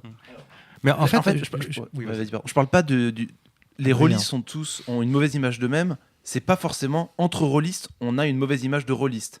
Ça peut être aussi du reste de la société, on a une image négative et donc on l'assimile. Alors c'est vrai que les rôlistes sont une mauvaise image. Ouais. Fred. Mais je voulais effectivement rebondir sur cette histoire de jeu. Alors c'est vrai, mais effectivement, ça a tendance largement à disparaître, je pense, et notamment pour le jeu vidéo et notamment pour le jeu de société, en l'occurrence actuellement. On parlait d'économie tout à l'heure, en tout cas, c'est d'industrie. Et c'est clair que ce sont au moins deux industries qui ont largement pignon sur rue maintenant, en fait, et qui sont largement médiatisées parce qu'ils rapportent énormément d'argent. Et je pense que le problème encore pour le jeu de rôle, c'est simplement que c'est un média qui est effectivement... Qui n'est pas encore économiquement viable, tu penses? Ouais, et puis effectivement, c'est le moins montrable, c'est le moins facilement montrable, c'est le moins démontrable, je pense, qu'un jeu vidéo ou qu'un jeu de société. Mais pour Même moi, si le jeu de société a eu ce problème-là encore il y a quelques années. mais j'ai l'impression que ça répond pas vraiment à Adrien. mon point, parce que mon point c'est vraiment. Mais je suis d'accord avec toi l'aspect sur jeu, l'idée ouais. que effectivement, mais c'est peut-être propre à la France aussi. Ça, je sais pas. Moi, je suis pas très international, mais les Français ont quand même une certaine image Oui, c'est assez rétrograde c'est des plus qu'un choses. aspect Et culturel, je pense qu'ici, c'est plus marqué derrière. peut-être qu'ailleurs. Mais ça dit en passant, c'est vrai qu'il y a toujours ce problème de. Voilà, Romaric qui va avoir du mal qui va avoir une hésitation au moins au départ parce que il travaille dans le monde du jeu en fait. Genre récemment, je reparlais à mes parents du fait que j'ai un nouveau jeu qui va bientôt sortir. Ils me disaient ah mais tu fais encore ça, ces jeux de rôle. Et derrière, bien c'était sûr. pas dit, c'était peut-être même pas voulu, mais ça sonne comme ça sonne ah t'es encore en train de jouer. Alors que T'es moi, encore en je train fais- de faire le gamin. C'est ça. Alors que moi, je fais très bien que je fais du jeu de rôle et des jeux de société et de tout ça depuis des jeux vidéo Moi, je régulièrement. fais l'expérience complètement opposée par contre. Mais c'est pour ça que je pense que ça a largement en Oui. train d'évoluer. Oui, bien sûr, j'ai aussi eu les expériences opposées, c'est-à-dire des gens qui, a priori, sont très loin du milieu du jeu, adultes, collègues de boulot, et quand j'ai dit, voilà, je fais du jeu de rôle, j'écris des jeux, et super ouvert, ah ouais, tu peux en parler un peu, et puis on sent effectivement que les mentalités évoluent là-dessus. Mais... Emmanuel. Je crois qu'on peut rapprocher ça de ce que subissent les auteurs de littérature jeunesse, par exemple. Voire oui. même les auteurs de fantasy, science-fiction, parce que c'est de la littérature pour ados un peu attardée, etc., dans l'imaginaire de beaucoup de gens. Ils sont attardés parce qu'ils jouent au jeu de rôle. forcément. Double vice, double tard, double peine.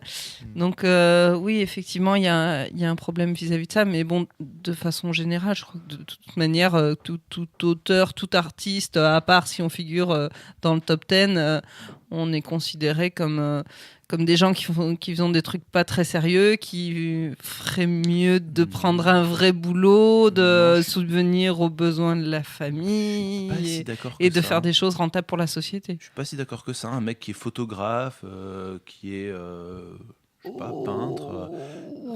Peintre, ils ont quand même peut-être une mauvaise image. Mais Mais- Dans l'appel de même, Cthulhu, peut-être c'est pas le cas, Ouais. mais dans la Mais vraie le vie. le photographe, il a une image qui est plutôt classe. Dans Le l'imaginaire photographe collectif. qui va faire les photos d'identité, c'est quelqu'un qui fait des choses sérieuses. Le photographe qui fait ça, qui fait de la photo d'art, qui fait de la photo... excuse-moi, mais on leur demande aussi... Et dans la vraie vie, sinon, et pour gagner ta croûte, tu fais quoi? La question, elle est, Alors, elle est pour toujours moi- là. Hein, Pour moi, cette pour, alors, pour tous les faut faire attention, artistes. c'est hein. que pour la question autour de l'artiste, pour moi, c'est pas une question qui dénigre l'artiste. C'est aussi lié au fait que pour beaucoup de métiers d'art, on n'en vit pas. Et en fait, c'est un fait. Un auteur de littérature jeunesse, il est rarement juste auteur de littérature jeunesse. Et pour moi, c'est pas une question condescendante que de poser cette question-là. Alors, je suis d'accord, il y a un aspect condescendant derrière. Mais c'est un fait en fait. Oui, beaucoup d'artistes ne sont pas que artistes. Ouais, il n'empêche que, je sais pas, moi, mon activité d'écriture, elle me prend beaucoup plus d'heures que mon activité de prof. Ouais. Et, Bah, t'as de la chance. et au final, non, mais c'est vrai. Et j'en suis encore à dire aux gens, je suis prof. Et puis, sauf qu'il y a un moment où j'aimerais bien que ça se remplace aussi, que ça se renverse aussi. Ouais, mais Pas en termes de revenus, mais en termes d'implication. Ouais, bien sûr. Une revalorisation de Mais- tout ce qui n'est pas, c'est pas Alors, monétaire, c'est sûr. Mais là, En tout après, cas- c'est à toi de faire ce changement de paradigme. Parce que sinon, en fait, la question de et tu fais quoi dans la vie Non, en mais fait, c'est une c'est question comme comment ça va. C'est une question qui attend une réponse convenue en fait. Donc, Non, mais tout le moi, monde j'ai s'attend à ce que tu dises ton observé métier depuis- salarié alors, quoi. Depuis que Flavie m'a dit que j'avais cette réaction de gêne quand on me demandait mon métier, Maintenant, j'ai tendance à l'asséner avec une grande confiance en moi. Ah C'est-à-dire, et cette fois-ci de dire, eh bien, je suis auteur de jeux de rôle et c'est passionnant. Et tu vois, à lancer un truc comme ça. Et je te jure, l'attitude des gens a complètement changé. C'est-à-dire qu'en fait, sitôt que tu adoptes une position de dominer, du coup, les gens, ils sont un peu gênés, ils savent pas clair. trop, ils en rigolent. Alors que si tu adoptes tout de suite une position, alors c'est peut-être d'autant plus facile que je suis un homme blanc, cisgenre, On m'envoie etc. du whisky et des chaussures à mon Mais nom. non, mais je veux dire, ça passe beaucoup mieux. Ça, c'est un premier point. Deuxième point, le truc d'Adrien sur le monde des adultes, le monde des enfants, fait vraiment penser au Petit Prince. Et dans le Petit Prince, il y a vraiment cette image de Saint-Exupéry qui est que les adultes sont dans les chiffres, dans les calculs, tandis que les enfants sont dans le dessin et dans les questions.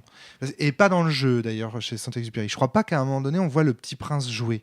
Ça, c'est intéressant. Enfin, c'est une petite erreur. Alors, on va lui envoyer un mail. Donc, il y a...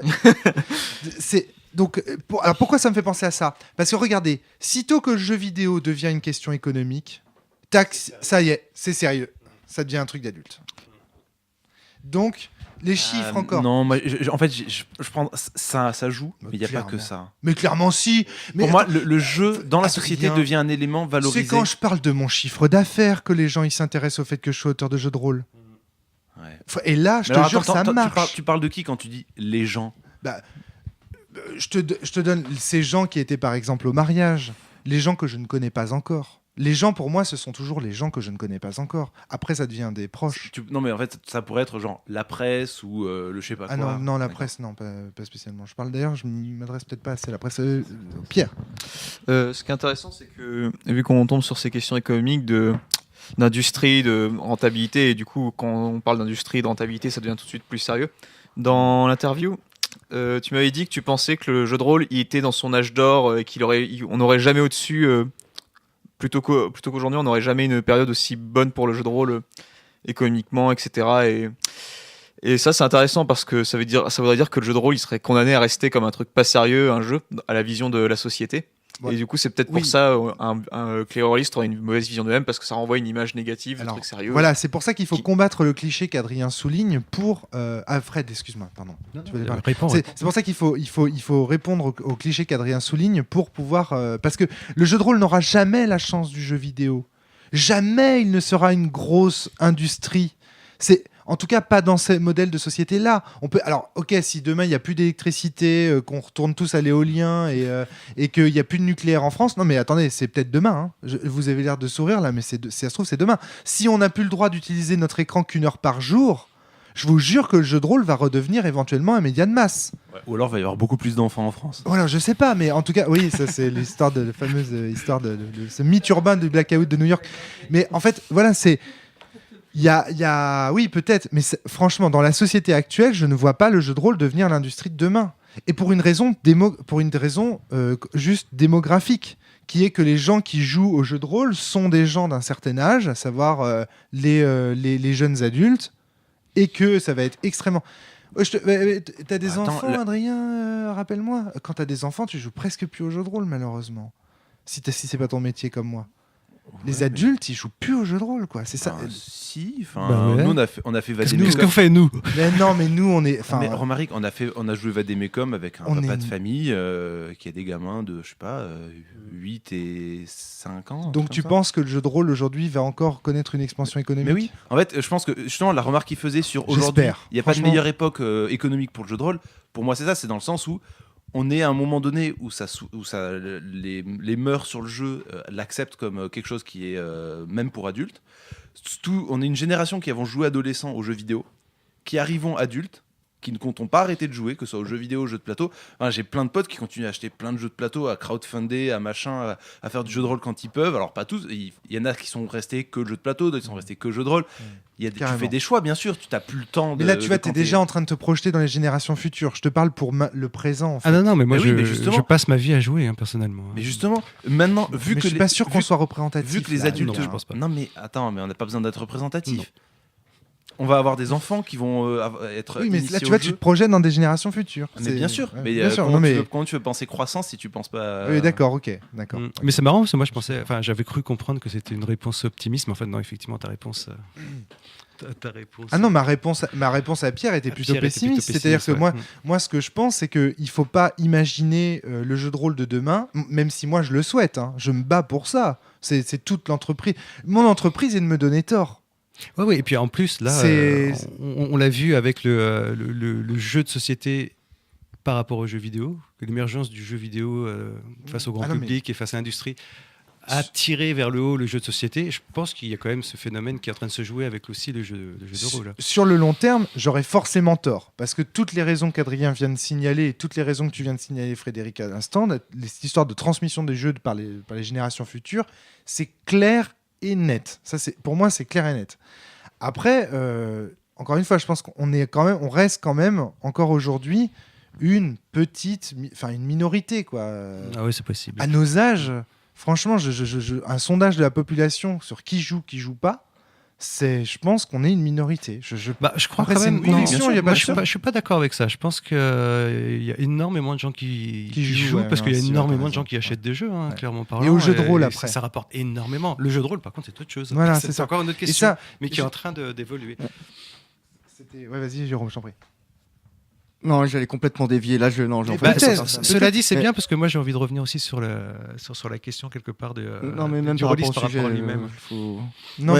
Justement, Frédéric, vas-y, je t'en prie. Parce que justement, on parle d'industrie, on parle d'investissement, on parle d'argent. Moi, je reviens à l'investissement sur le jeu de rôle en lui-même. Je veux dire, le fait qu'un MJ va s'investir énormément de temps, ça investit, c'est une activité très chronophage qui prend du temps de toute façon. Il faut que les gens se réunissent. Enfin, c'est un investissement de plein de choses. Et c'est peut-être aussi pour ça qu'à un moment donné, on peut arriver à se dire les rôlistes, c'est pas très cool, parce que finalement, quand on investit beaucoup quelque part, quand ça se passe pas bien, on est déçu à la même hauteur de l'investissement peut-être, et la déception fait que peut-être on arrive à dénigrer facilement, voire juger facilement le reste d'une communauté, ouais, ça, dans laquelle on se retrouve pas. Excellente hypothèse, qui expliquerait aussi pourquoi il y a autant de passionnés qui ont une mauvaise opinion des autres passionnés, tu vois, aussi. D'accord, du coup je vais poser le pavé dans la mare que j'avais en tête. Est-ce que le jeu de rôle est pas en train de mourir? Est-ce que c'est pas un jeu qui est le jeu d'une génération et qui est en train de vieillir avec sa génération? Et que je pense est-ce qu'on peut imaginer que tous les rôlistes qui vont initier leurs enfants au jeu de rôle vont tous, pour certains, ceux qui espéraient une relève, être déçus de les voir jouer à d'autres formes de jeux? Alors moi je ne crois pas, mais je ne sais pas, tu vois, c'est une hypothèse que je pose. Les Kickstarter qui font des records au niveau de rassemblement d'argent, c'est des jeux de rôle actuellement, comparé à toute autre chose confondue. Intéressant. Il me semble, peut-être que j'ai des bêtises, mais c'est ce que j'ai vu ces derniers temps. Emmanuel. Il me semble aussi que les assos de jeux de rôle restent quand même très étudiantes, donc ça veut dire qu'il y a quand même un recrutement permanent.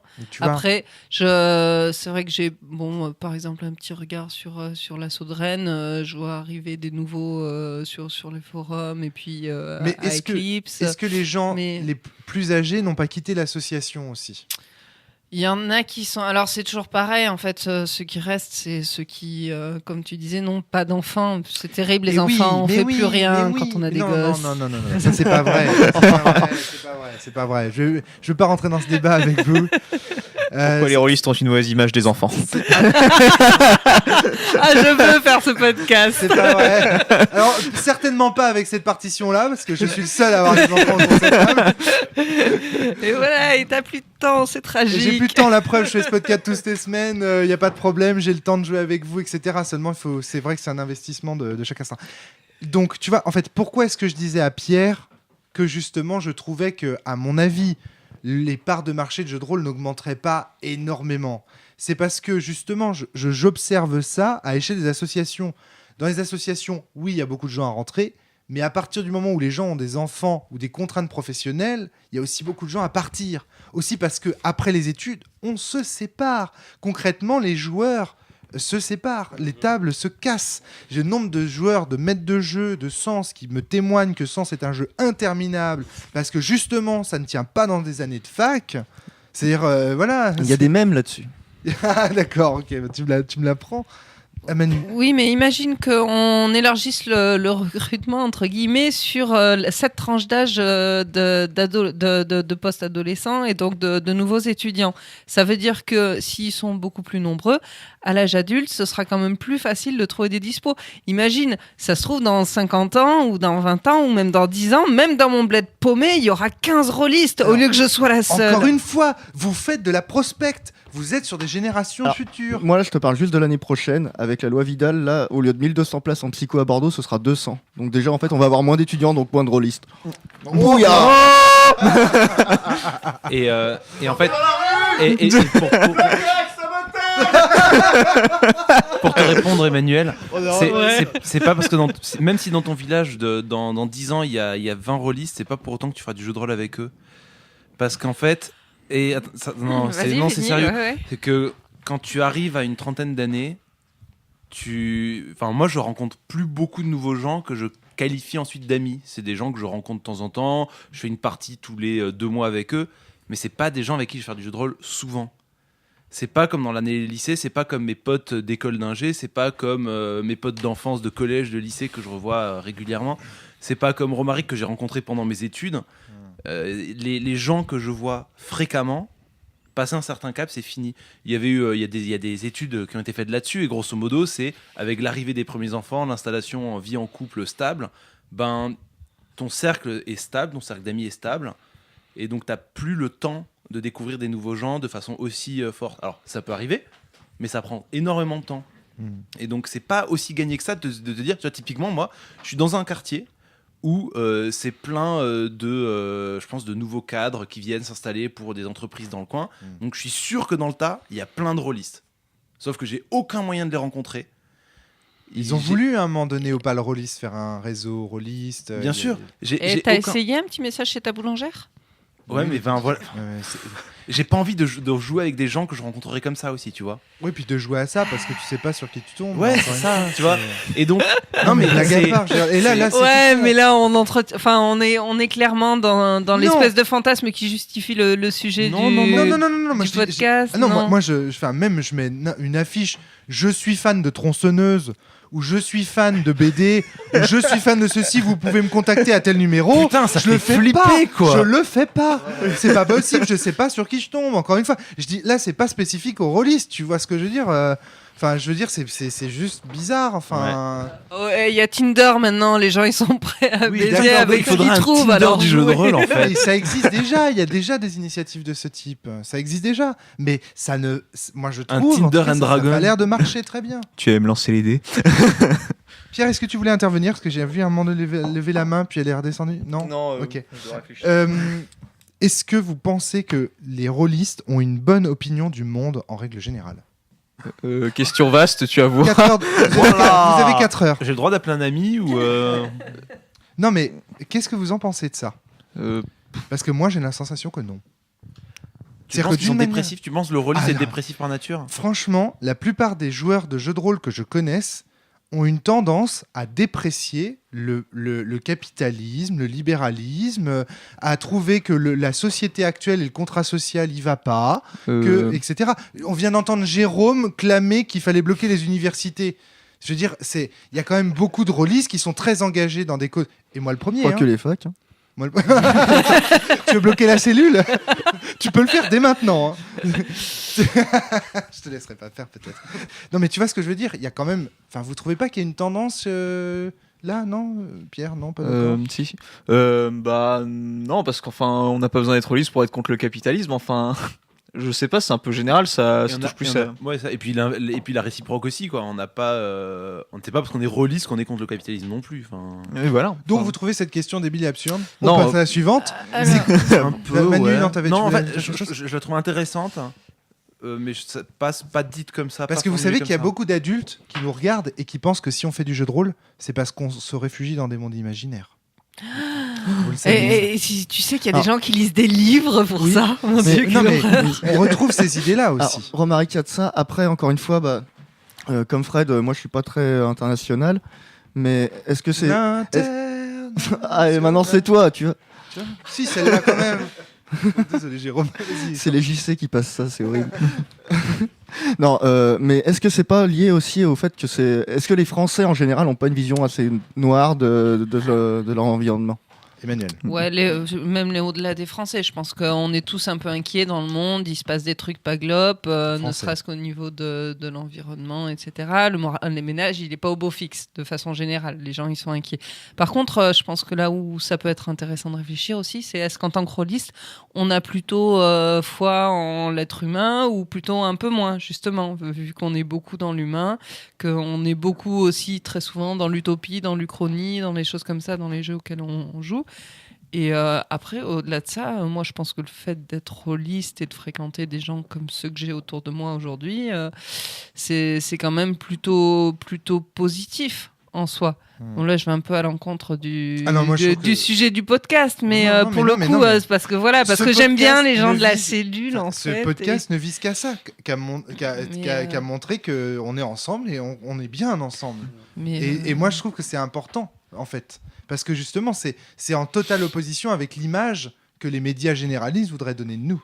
Et voilà. Et en plus, enfin bon, voilà. On aurait dû inviter Pernod, quoi. Ouais, carrément. Est-ce que les golfeurs savent que tout le monde les déteste? Ouais, c'est une très bonne question. Est-ce qu'entre eux, ils ont cette même détestation? Non, parce que les supporters savent que tout le monde les déteste et eux, ils s'en foutent. À la rigueur, ils détestent les supporters des autres clubs, mais... Je sais pas. Pierre, tu voulais ajouter quelque chose à ce que disait Manu? Non, c'est passé, ok. Maintenant, question, donc, parce qu'apparemment cette question ne vous fait pas plus réagir que ça. Question qu'on aurait dû se poser en ouverture de ce podcast et qu'on n'a pas fait. C'est quoi un rôliste? Parce que là, depuis tout à l'heure, on parle... Mais non, mais... Oui, et c'est quoi se détester soi-même? C'est quoi détester les rôlistes? Non, alors, d'abord, le terme... du chaos, Romaric. Non. Le terme, le rôliste, d'abord, n'est pas un terme qui a été... comment dire, trouvé par la communauté elle-même. C'est un terme qui a émergé parce que un magazine a proposé une votation à ses lecteurs sur le meilleur terme pour parler des joueurs de jeux de rôle. Et je crois que c'est pas le terme rôliste qui a gagné au final, mais qu'au final c'est ce terme-là, rôliste, qui a finalement très... Et Pierre Rosenthal, qui est l'inventeur de ce concept, donc l'a créé dans les belles années de Casus Belli. Comme quoi le prescriptivisme c'est de la merde, quoi. L'usage l'emporte. Ça c'est intéressant aussi. Thomas Laboret ne dit pas je n'aime pas les joueurs de jeux de rôle ou les joueurs de jeux de rôle sont tous des cons. Il dit les rôlistes sont tous des cons. Et pour moi, les termes ont une importance, et notamment depuis la lecture de Pierre Lagrange et consorts, comment ces termes apparaissent et compagnie et compagnie. Qu'est-ce que c'est qu'un rôliste? C'est pas faux, parce qu'on se revendique rôliste. Beaucoup ben, de gens moi. disent je suis rôliste. Moi Eh non ben, plus, pas je veux moi. dire, mais c'est effectivement un terme qu'on se revendique Pas être, moi. de prime abord. Moi, Tu fais partie de ces snobs d'En Marche qui disent « Oh, je fais du jeu de rôle !» oui, tu verras par exemple que moi, le snob d'En Marche, comme tu dis, par exemple, dans mes jeux de rôle, il n'y a pas d'abréviation. MJ, PJ. Il n'y a pas JDR. Regardez, à part le podcast JDR, sinon j'essaye toujours d'employer les mots, pas les acronymes. Le jargon en lui-même, le rôliste, etc., est-ce que aussi il ne fait pas communauté, etc. Le maelstrom. Bon, le maelstrom, c'est encore autre chose. C'est ce contenu fictionnel malléable, tout ça. C'est un petit aparté. Le Maelstrom, il tourne dans le même sens en Australie ou pas? Non. Donc, et moi, je m'interroge aussi sur ce terme. Parce que quand je vois, par exemple, rôliste débarquer, graliste, il y a une multiplication. Oui, les gralistes, c'est un terme c'est un terme qui a été inventé par Marion Hamar. Mais ça qualifie qui? Ça qualifie les joueurs relous dans les conventions. Enfin, Jérôme, je sais pas, tu connais peut-être mieux la théorie de Marion Hamar que moi. Vu la tête d'Adrien, il a vite compris. Voilà, les gralistes. Mais il y en a plein. Les roros, les rôlistes routards. Vous en cite plein des trucs comme ça. Les narrativos végans. On a voulu en parler tout à l'heure et puis le sujet est parti. Mais moi, je veux qu'on l'aborde, ce sujet. Pourquoi est-ce qu'on a tous comme ça besoin de termes pour se qualifier? Pourquoi est-ce que Gaël Sacré, il ne se sent pas rôliste au même titre que les autres et compagnie? Pourtant, on est tous des joueurs de jeux de rôle. Moi, je trouve ça pas inintéressant de voir comment les gens se catégorisent eux-mêmes et de voir quelle image ça renvoie. Pour moi, rôliste, le problème du mot rôliste, c'est que ça renvoie à ses affaires avec Thomas Laborel. Les rôlistes sont tous des cons, etc. Pour moi, rôliste, aujourd'hui, c'est un terme pas péjoratif dans ma tête. C'est vrai, mais pas je loin. suis d'accord avec toi en disant que ça sonne. En fait, ça sonne un peu négatif, un peu entre soi. un peu tout venant, quoi. Un peu entre soi. Moi, je trouve un peu entre soi. Ça sonne. Ouais, mais enfin, en fait, des termes comme ça, il y en a plein sans doute dans d'autres secteurs, dans d'autres activités. C'est possible, mais il faut les. Il faudrait demander aux boulistes qu'est-ce qu'ils pensent du fait de s'appeler les boulistes, tu vois.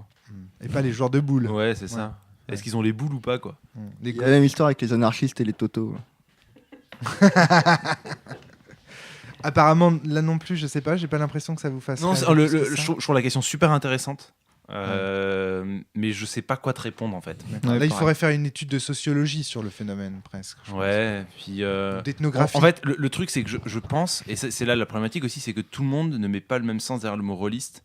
Donc moi, j'ai pas de problème à dire je suis rôliste.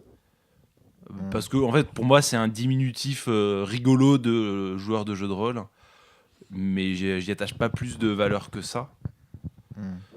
Et par contre, je peux être conscient que des fois, ça peut être utilisé comme une insulte ou comme un terme pour dénigrer certaines personnes, certaines pratiques. Ou encore une fois, par fierté. Ou pour rassembler, Ouais. justement, tous Pour rôlistes. rassembler, ouais. Il faut sauver les rôlistes. Souvenez-vous de cette chanson qui, moi, me fait bondir. What? Oui, c'est une chanson de Non. Néalbum qui me fait bondir. Ah. Et là, pourtant, j'adore la production de Néalband et tout, et je sais qu'il y en a certains d'entre eux qui nous écoutent. Alors vraiment, je veux pas vraiment dénigrer leur travail. Le problème n'est pas là parce qu'ils ont vraiment contribué à Tu les populariser le invites jeu de quand rôle. Je les invite quand ils veulent. Hein. Franchement, je serais super heureux que Lang et ses copains ils viennent à la maison. Il n'y a pas de souci. Le truc, c'est que par contre, cette chanson, je la trouve dangereuse. Il faut sauver les rôlistes parce que d'abord, ça donne l'impression qu'ils sont menacés. Alors, soit c'est du second degré, auquel cas c'est très rigolo. C'est-à-dire, genre, ils ont vu que les rôlistes avaient intégré Mireille Dumas et du coup, ils se moquent de cette tendance que les rôlistes ont eux-mêmes à se sentir comme des petites espèces menacées qu'il faudrait protéger, tout ça. Soit c'est à prendre au premier degré et je trouve ça un peu triste. Tu vois. Emmanuel, tu voulais prendre la parole. Ouais, ce qui me fait un peu tiquer, c'est la différence entre le fait d'utiliser un nom et puis le découlé du verbe, donc rôliste d'un côté et joueur de jeu de rôle, donc qui joue au jeu de rôle, la même façon qu'on a très souvent tendance à dire, par exemple, pour moi, je suis prof de bio plutôt que j'enseigne la biologie. J'ai l'impression que on a de toute façon tendance à chercher un état pour se définir plutôt que se définir par nos actions parce que c'est plus facile, que ça permet aux gens en face de nous définir plus simplement. Mais ça essentialise. Et c'est de l'essentialisme. Je suis désolé, mais dire je suis rôliste, c'est vachement essentialiste comme truc. C'est comme s'il y avait une essence même des propriétés rôlistes. Tu vois ce que je veux dire? Ça t'attribue des propriétés d'espèces. Oui, mais ça fait du rôliste une espèce. Parce que je pense qu'en tant qu'individu, on a tellement de mal à se définir que quand on trouve un mot comme ça, on est plutôt content de pouvoir l'utiliser. C'est le propre de lui, on a besoin d'avoir des petites cases. Alors après, il y a des choses qui débordent de la case, qui sont pas vraiment, mais c'est... En tout cas, il faut sauver les rôlistes comme il faut sauver les baleines. Excuse-moi, mais ça fait vraiment espèce en voie de disparition. Enfin, je suis désolé, mais du coup, quelle image ça donne aussi? Il faut se prendre en main. D'où la question provocatrice que j'ai posée tout à l'heure. C'est parce qu'il y en a qui entretiennent du coup cette image de il faut sauver le jeu de rôle, il faut le. Et du coup, oui. La question il me semble qu'il y en a qui doivent se la poser en fait. Donc voilà, est-ce que c'est pas aussi une des raisons qui font que les rôlistes ont une mauvaise opinion d'eux-mêmes finalement, ils se spécisent, j'allais dire, ils se rendent, ils font espèce quoi. C'est bizarre ça aussi. On est tous différents quoi, tu vois. Et si on essaye de prendre le truc un peu positivement, est-ce que c'est pas une façon aussi de susciter la question derrière? Mais tu rencontres un inconnu, tu lui dis salut, je suis rôliste, et il va te dire mais c'est quoi un rôliste? C'est ça, la question, c'est ça. Non, mais quelque part il y a un peu de ça. Mais mine de rien, moi quand je dis que je suis slameuse ou quand je dis que je suis poète, j'attends aussi soit il y a une reconnaissance immédiate de mes pairs oui bien sûr je connais. Non, mais soit effectivement tout à fait, il va y avoir derrière un intérêt suscité. Et c'est une façon aussi de parler de pans de soi et de pans de nos vies Alors là, je prends le truc très positivement. J'y crois qu'à moitié moi-même, je C'est pas t'avoue. ça, c'est pas ça. Mais, Mais non, c'est pas ça, mais c'est encore une fois. Ça va très bien avec ton aspect aussi militante du jeu de rôle, je trouve, Emmanuel. C'est que, en fait, pour toi, quand je parle de jeu de rôle, il faudrait que ça soulève une question chez l'autre. Pour moi, ça doit devenir normal. Quand je dis à mon médecin, l'autre jour, ma doctoresse me demande qu'est-ce que vous faites comme profession, je lui dis bah moi je suis auteur de jeux de rôle. Et ben elle m'a pas posé de questions. Elle s'est contentée de me dire ah c'est bien, ah ouais c'est cool. Ou alors tu vois juste C'est parce que tu avais oublié la de dire rempla- et c'est passionnant. la remplaçante, oh, arrête.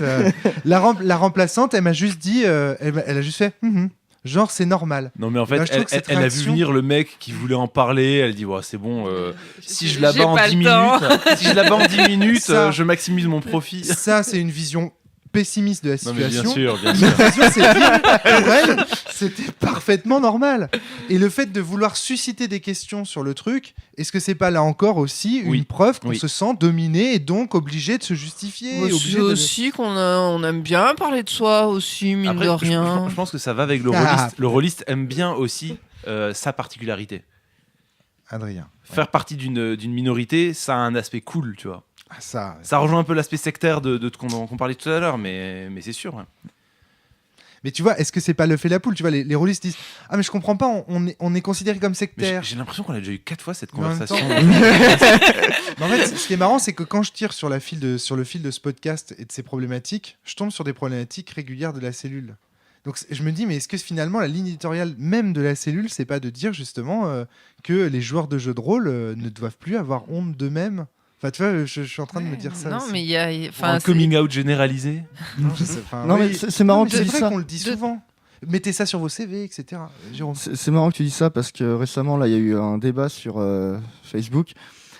Et Non, autour c'est vrai. il y a d'un des débats mème qui a sur été Facebook. posté par Aware Studio, là, du bruit derrière le paravent, pardon. Et le mème, grosso modo, hein, il est un peu long, il se moque des joueurs qui disent qu'ils jouent pas à Donjon, c'est pour les bourrins. Eux, ils font du roleplay avec Cthulhu. Et de dire qu'en fait, bah, c'est des jeux qui ont un design assez similaire, que les boucles de gameplay se ressemblent beaucoup, en fait, avec juste la SAN en plus. Et que la SAN, en plus, c'est une jauge comme une autre. Et qu'au final, c'est un même qui est fait pour être respectueux, c'est pas fait pour se moquer des deux jeux qui seraient trop similaires. C'est fait pour se moquer des gens qui alors qu'ils jouent à des jeux similaires, se snobent les uns les autres, en fait. Et dans les commentaires, il y a plein de gens qui défendaient que c'était des jeux mais absolument différents, quoi. Et que vraiment, fallait pas dire ça. Va mourir, on lui a dit. C'est hallucinant. Alors que, c'est un peu, moi ça m'a fait penser, c'est un peu comme si des gens défendaient en disant Sonic et Mario, c'est complètement différent. Tu te rends pas compte dans le spectre du jeu vidéo? Adrien. Je comprends pas qu'il y ait encore des gens sur Facebook. Réprimez les gens, quoi. C'est très utile. C'est très utile. 6000 abonnés Pas sur les cette page, débats, à la con. mais c'est très utile. Moi, je m'en sers pour des raisons que je n'expliquerai pas ici, mais qui sont que, à mon avis, c'est un excellent endroit juste commercial. Ces podcasts ne seraient pas juste audibles s'ils ne paraissaient pas sur En vrai, Facebook. c'est le plus grand des JDR, quoi. Alors, il y a ça aussi, c'est clair, c'est le plus grand des JDR, mais moi, je joue pas trop à Facebook de ce côté-là. Mais voilà, je pense qu'aujourd'hui, Internet, c'est Facebook, malheureusement. Hein. Google est peu de choses face à Facebook. La première chose que la première appli que tu ouvres sur ton smartphone, c'est Facebook. Si tu regardes le final. Non, mais tu fais non de la tête, Adrien, mais t'es un ovni. Je veux dire, c'est quand même massivement ce qui se passe. Bah, tiens, Ouais. du coup, bon, on sait qu'il y a quand Ou même Instagram. énormément de rôlistes sur, Réseau social, sur Facebook. Moi, quand mes copains rôlistes, j'ai gardé contact sur Facebook avec une bonne partie. C'est vrai qu'il y en a quelques-uns qui y sont pas. Mais est-ce que, du coup, il y a d'autres médias internet? Je sais pas, il y a des rôlistes sur Instagram?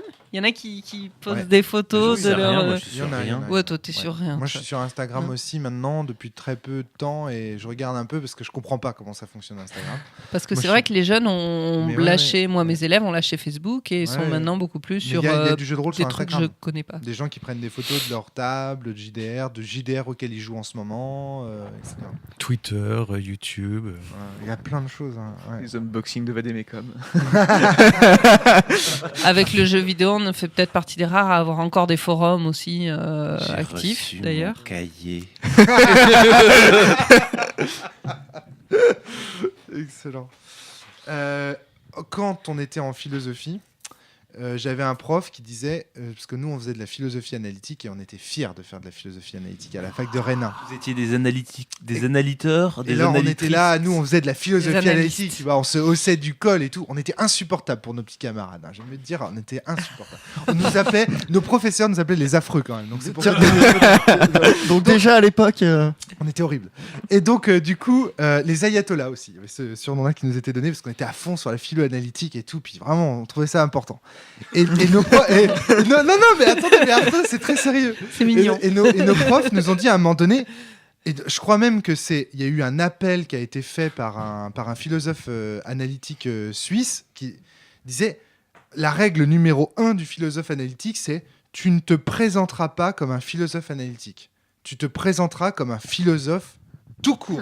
Il ne faut pas parler. Alors, je sais pas, c'était un professeur en Suisse. Il est très connu en plus. Je suis sûr qu'il y a des gens qui nous écoutent qui l'ont eu en cours parce qu'il a donné des tas de cours en Suisse, ce gars. Et j'ai oublié son nom, évidemment. Il avait fait les commandements du philosophe analytique. Commandements dont je me suis inspiré pour faire les commandements du JDR par la suite sur Silent Drift. Donc, pourquoi est-ce que je vous dis ça ? Parce que ce qu'il disait là, c'était ne faites pas de distinction entre vous-même, philosophe analytique, et les autres philosophes. Parce que en faisant ce clivage, vous leur donnez raison, en disant que vous êtes différents d'eux. Vous vous excluez vous-même de la communauté. Donc, j'appelle les narrativo-végans, qu'ils soient autour de cette table ou ailleurs, à arrêter de se caractériser comme ça et à continuer de juste dire qu'ils jouent au jeu de rôle. quand je te dis que le sujet part en vrille, je parlais pas du sujet du podcast, je parlais du sujet des narratifs végans, c'est en train d'être récupéré par des gens qui sont vomissables. Ouais, mais tu vois pourquoi Et, Bah, c'est normal. donc effectivement, il va falloir arrêter de l'employer. Vous vous êtes vous-même discriminé, donc ne vous plaignez pas que Dis ceux qui ça à ont Radio envie de Rolliste, vous- hein. que ceux qui ont envie de vous discriminer vous discriminent. Il faut continuer à parler de vous, non pas comme narrativo-végan, mais comme joueur de jeu de rôle. Donc, pour moi, c'est hyper important. Et le terme rôliste, aujourd'hui, pour moi, il est associé à la détestation de soi, malheureusement. Désolé pour toi, mon cher Pierre Rosenthal, je suis vraiment désolé. Mais ce terme, aujourd'hui, à mon avis, il est passé. Moi, il fait vieux dans ma bouche aujourd'hui. Et je pense qu'il faut maintenant dire, bah non, on est tous ce genre de jeu de rôle, et jeux de rôle différents, etc. Non, Adrien, ça a l'air de te faire rire ce que je raconte. Non, j'ai retenu une blague, c'est bon. Ok, d'accord, ok, parce que j'avais peur d'être ridicule. Hein. Faut T'étouffes m'arrêter. pas Hein. avec. Non. Parce que j'ai l'impression de parler tout seul à la fin de Non, ce c'est podcast. très clair ce que tu dis. Ouais. D'ouvrir des questions et tout ça, je pensais que ça vous ferait réagir. Apparemment, Je crois que c'est la grand-messe, là, vous m'écoutez religieusement, ça me fait un peu peur en fait. Je crois que le fait de récupérer des termes qui étaient utilisés comme des insultes, c'est pas la première fois que ça arrive pour des sujets beaucoup plus graves. Je crois que pour l'homosexualité, par exemple, il y a eu plein de récupérations comme ça. Même punk au début, c'était une insulte. Ouais, donc c'est aussi effectivement un mécanisme de défense.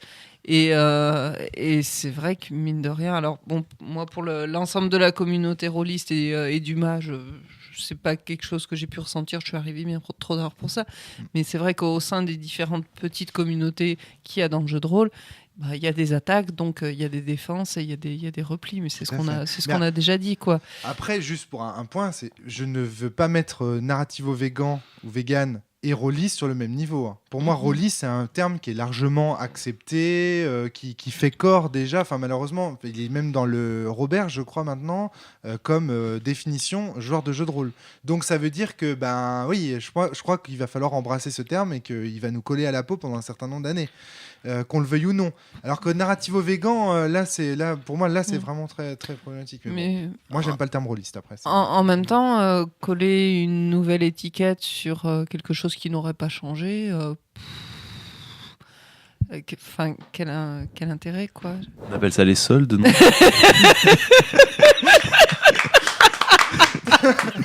Ça va plus la retenir, celle-là.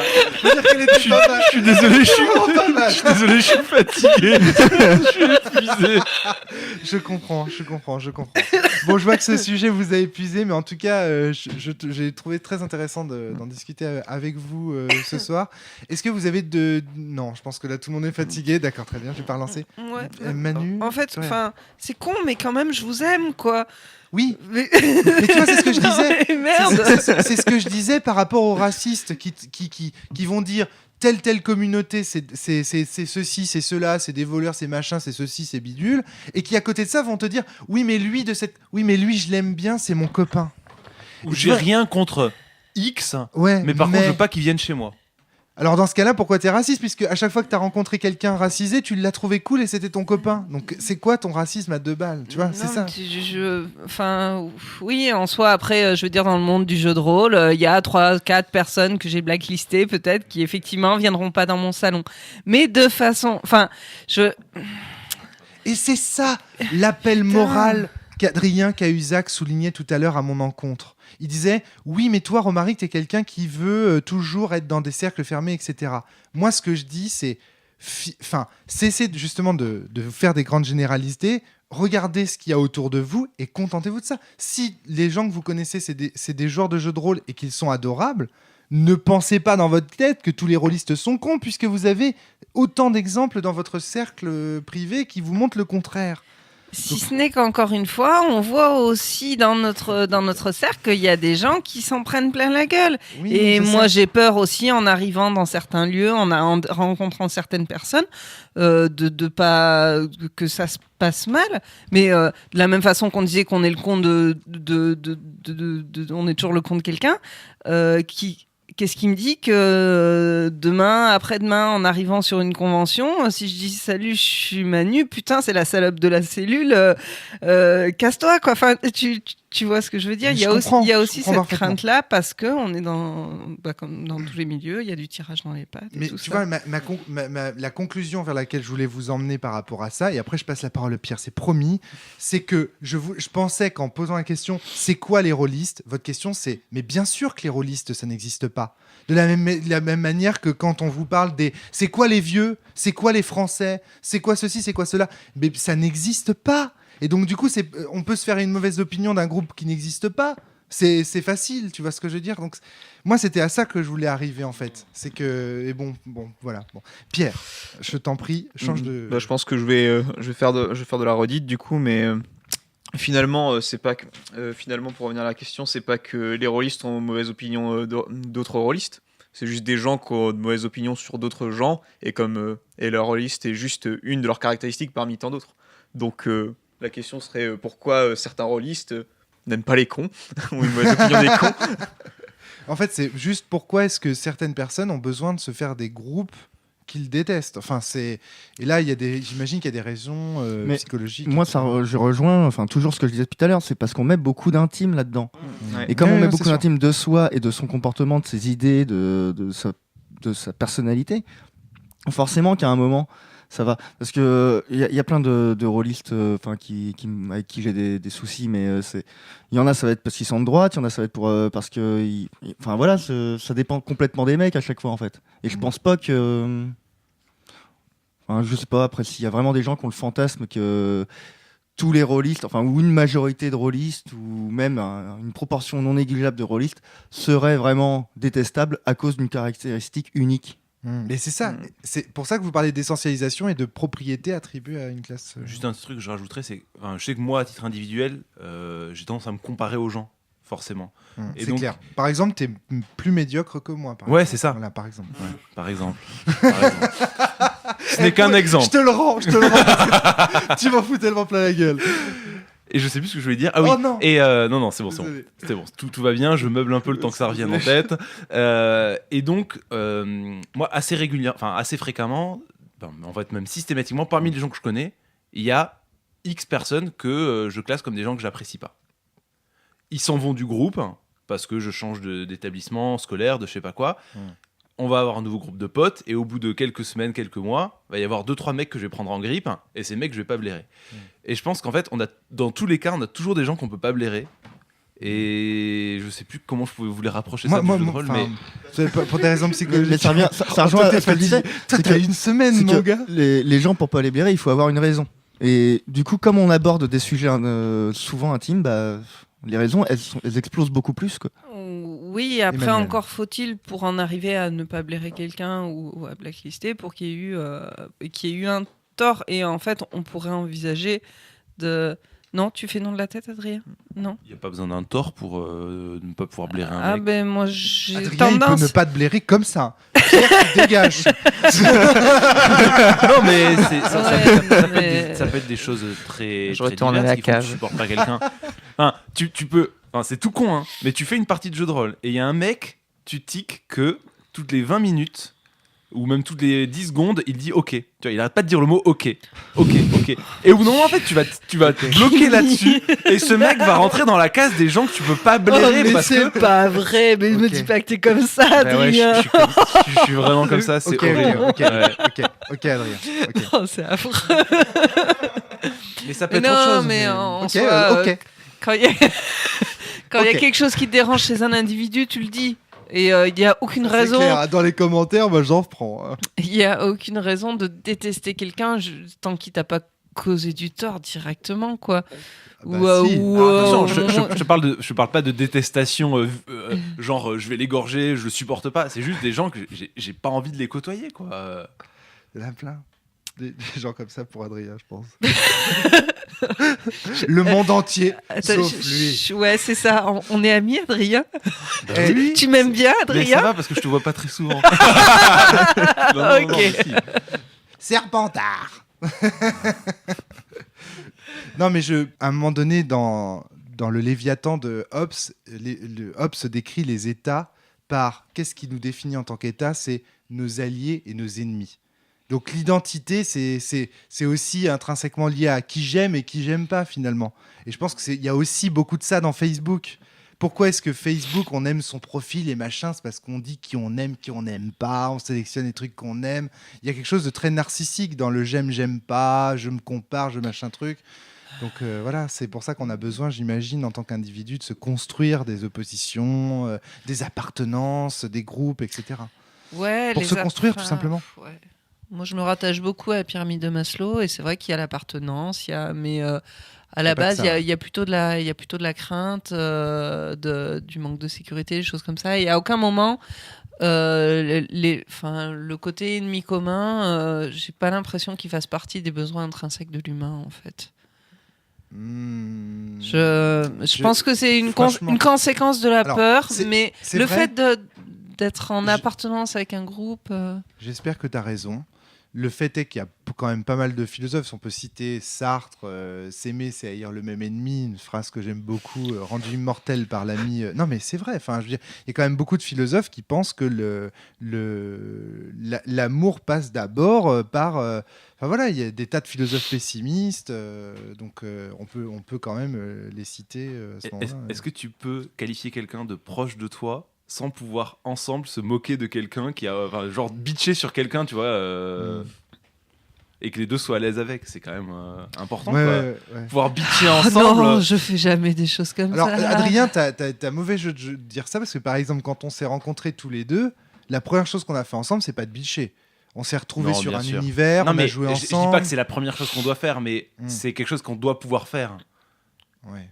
Oui, c'est vrai. Mais- Ouais, Et c'est c'est vrai. quelque chose qui se fait, c'est quelque chose je qui sais vient. pas, au bout d'un Ça, moment. c'est vrai. Non, mais Ça, c'est On vrai. finit toujours par, des gens qui s'entendent finissent toujours par bitcher ensemble. Ouais. D'ailleurs, les couples ne cessent, on en parlait dans un précédent podcast, je crois, les couples ne cessent pour se comparer, de parler des autres couples pour justement se rapprocher l'un l'autre. oui, mais c'est encore une fois, c'est pour. Bah, du coup, je t'ai je t'ai pris la parole, Je suis désolé, Frédéric. Je suis Fred, désolée. Il m'avait arraché le micro, j'ai pris celui de Pierre, c'est la guerre. Je suis désolé, Fred, j'avais pas vu. La guerre ce soir. Tu veux y aller? Non, moi, je voulais juste Fred. soulever le fait que je pense qu'Adrien a des valeurs assez spécifiques. On peut bien le dire.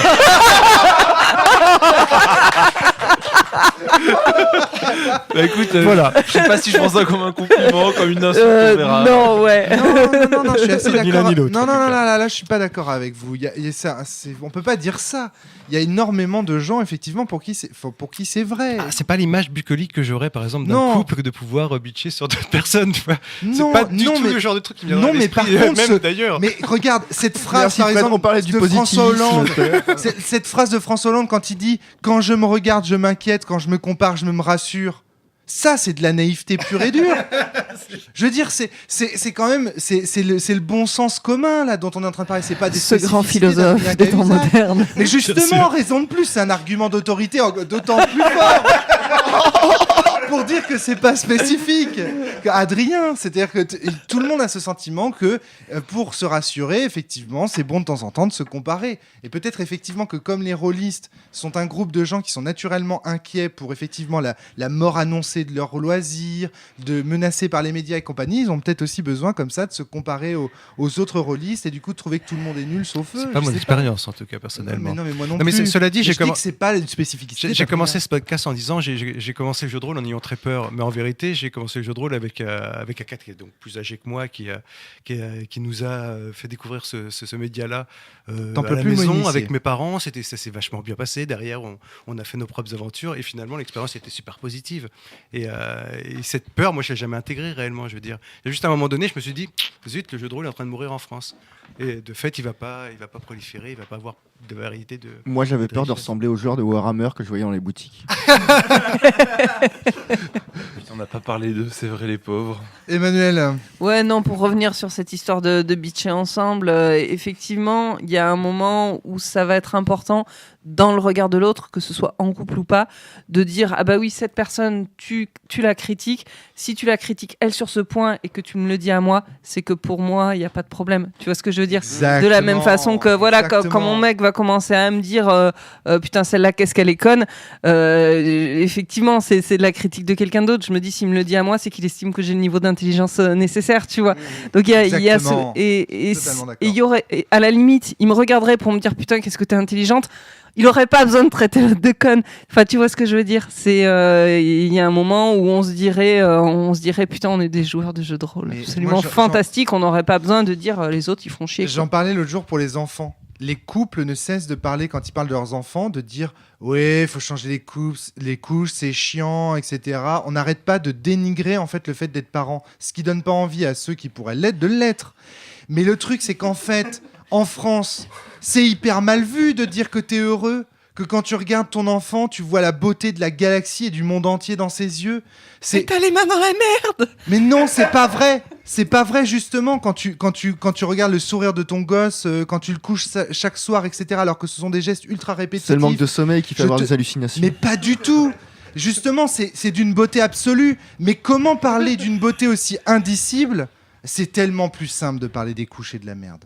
C'est tellement plus facile de décrire les emmerdes qu'on Ça, a eu c'est la vrai. veille, de dire à des gens qui souffrent autour de nous, bah ouais, bah nous on n'a pas beaucoup dormi et compagnie. C'est beaucoup plus facile à dire que dire, bah moi je suis hyper heureux parce que dans les yeux de mon gamin tous les matins, je vois l'espoir du monde. C'est indicible, c'est trop dur à dire. Après, Mais tu dis ça, Pardon. Vas-y. Tu dis ça, Romaric, mais quand même. Moi aussi, je commence à avoir pas mal de potes qui ont des enfants autour de moi et dans l'ensemble, c'est pas forcément ce que je dirais qui ressort le plus. Hein. Non mais je te parle à la boucherie et à la poissonnerie. Pas dans l'intimité. Dans l'intimité, on peut dire certaines choses à des gens, mais tu vois ce que je veux dire, c'est en général, quoi. Ah. C'est ça. C'est vachement Tu veux difficile. dire que les enfants, ils ont la même réputation que les rôlistes? C'est que mais c'est pas faux. Non mais c'est rigolo. Ta comparaison est assez amusante. Et regarde, tout à l'heure tu disais les rôlistes sont des grands enfants. Bon, Romaric, tu viens, faut que je te change ta couche, mec. Mais je vois la beauté infinie de l'univers dans tes yeux, donc ça Merci, passe. Je pense que ce podcast. J'ai une image peut mentale s'arrêter horrible. là. Je pense que sur ce compliment d'Adrien Cahuzac, enregistré, C'est la meilleure conclusion. diffusé pour la postérité, je pense que c'est la meilleure conclusion de ce podcast. Merci de nous avoir écoutés jusqu'au bout. Comme vous l'avez entendu, on a essayé de développer comme ça des idées. On n'est pas des sociologues, on n'est pas des ethnographes autour de cette table, je crois pas. On essaye On juste n'est pas d'interroger terroriste, nos on n'est pas déterminismes. antiterroriste. Voilà. Voilà. Non, On mais n'est pas très vous malin savez, non je plus. pense que ce podcast va déclencher des choses chez Une nos tempête de auditeurs. caca C'est Non, possible. de l'amour, de l'amour j'espère de qu'ils ont tous partout. leur couche et Je pense qu'ils que- ont voilà. l'univers dans leurs Parce yeux. que- comme- Je pense qu'on a fait plein de raccourcis nous-mêmes, alors qu'on dit surtout ne pas faire de raccourcis sur les rôlistes, et puis entre-temps, on a balancé plein de trucs. Je pense qu'on n'a pas échappé à certaines contradictions. du Mais coup, je crois qu'on a aussi beaucoup balancé nos craintes et nos angoisses. Voilà, c'est Oui, ça, non, il y a- puis voilà, je réponds un peu parce qu'il y a d'autres podcasts où on dit que ici c'est le royaume de la mauvaise foi. Mais cette mauvaise foi, on vous la livre avec amour, les mecs et les C'est filles. l'empire et, de l'amour. En plus, il faut voir les conditions dans lesquelles on enregistre à la cellule. Les sujets, on les prépare peu parce qu'on veut pas faire les podcasts avant le podcast, comme on le dit. On veut Il que est- les discussions soient le plus spontanées possible. Voilà, il est tard, c'est spontané. En fait, c'est quasiment de l'écriture automatique. On parle et limite on découvre ce qu'on dit au moment où on le prononce. Une en partie fait. de jeu de rôle. Voilà, donc en fait, c'est pas. maelstrom. On n'est pas en train de présenter un TPE au lycée. En fait, c'est un peu les grosses têtes Conférence, ici. là. Voilà, exactement, c'est ça. Voilà, exactement. on est là pour se marrer. Bon, allez, le tout, c'est de pas prendre la grosse tête, justement, et de savoir aussi les limites qu'on a nous-mêmes par rapport à ces sujets. Au moins, on C'est n'est pas pour de ça que droite, Je voulais Bloquez les facs. Allez, à très bientôt, tout le monde. Portez-vous bien et surtout, jouez bien au jeu de rôle. C'est Bonne ça qui nuit. compte. Bye. Ciao. Non, non, non. Arrêtez ce capiton. Tout le monde déteste les rôlistes. Tout le monde déteste les rôlistes.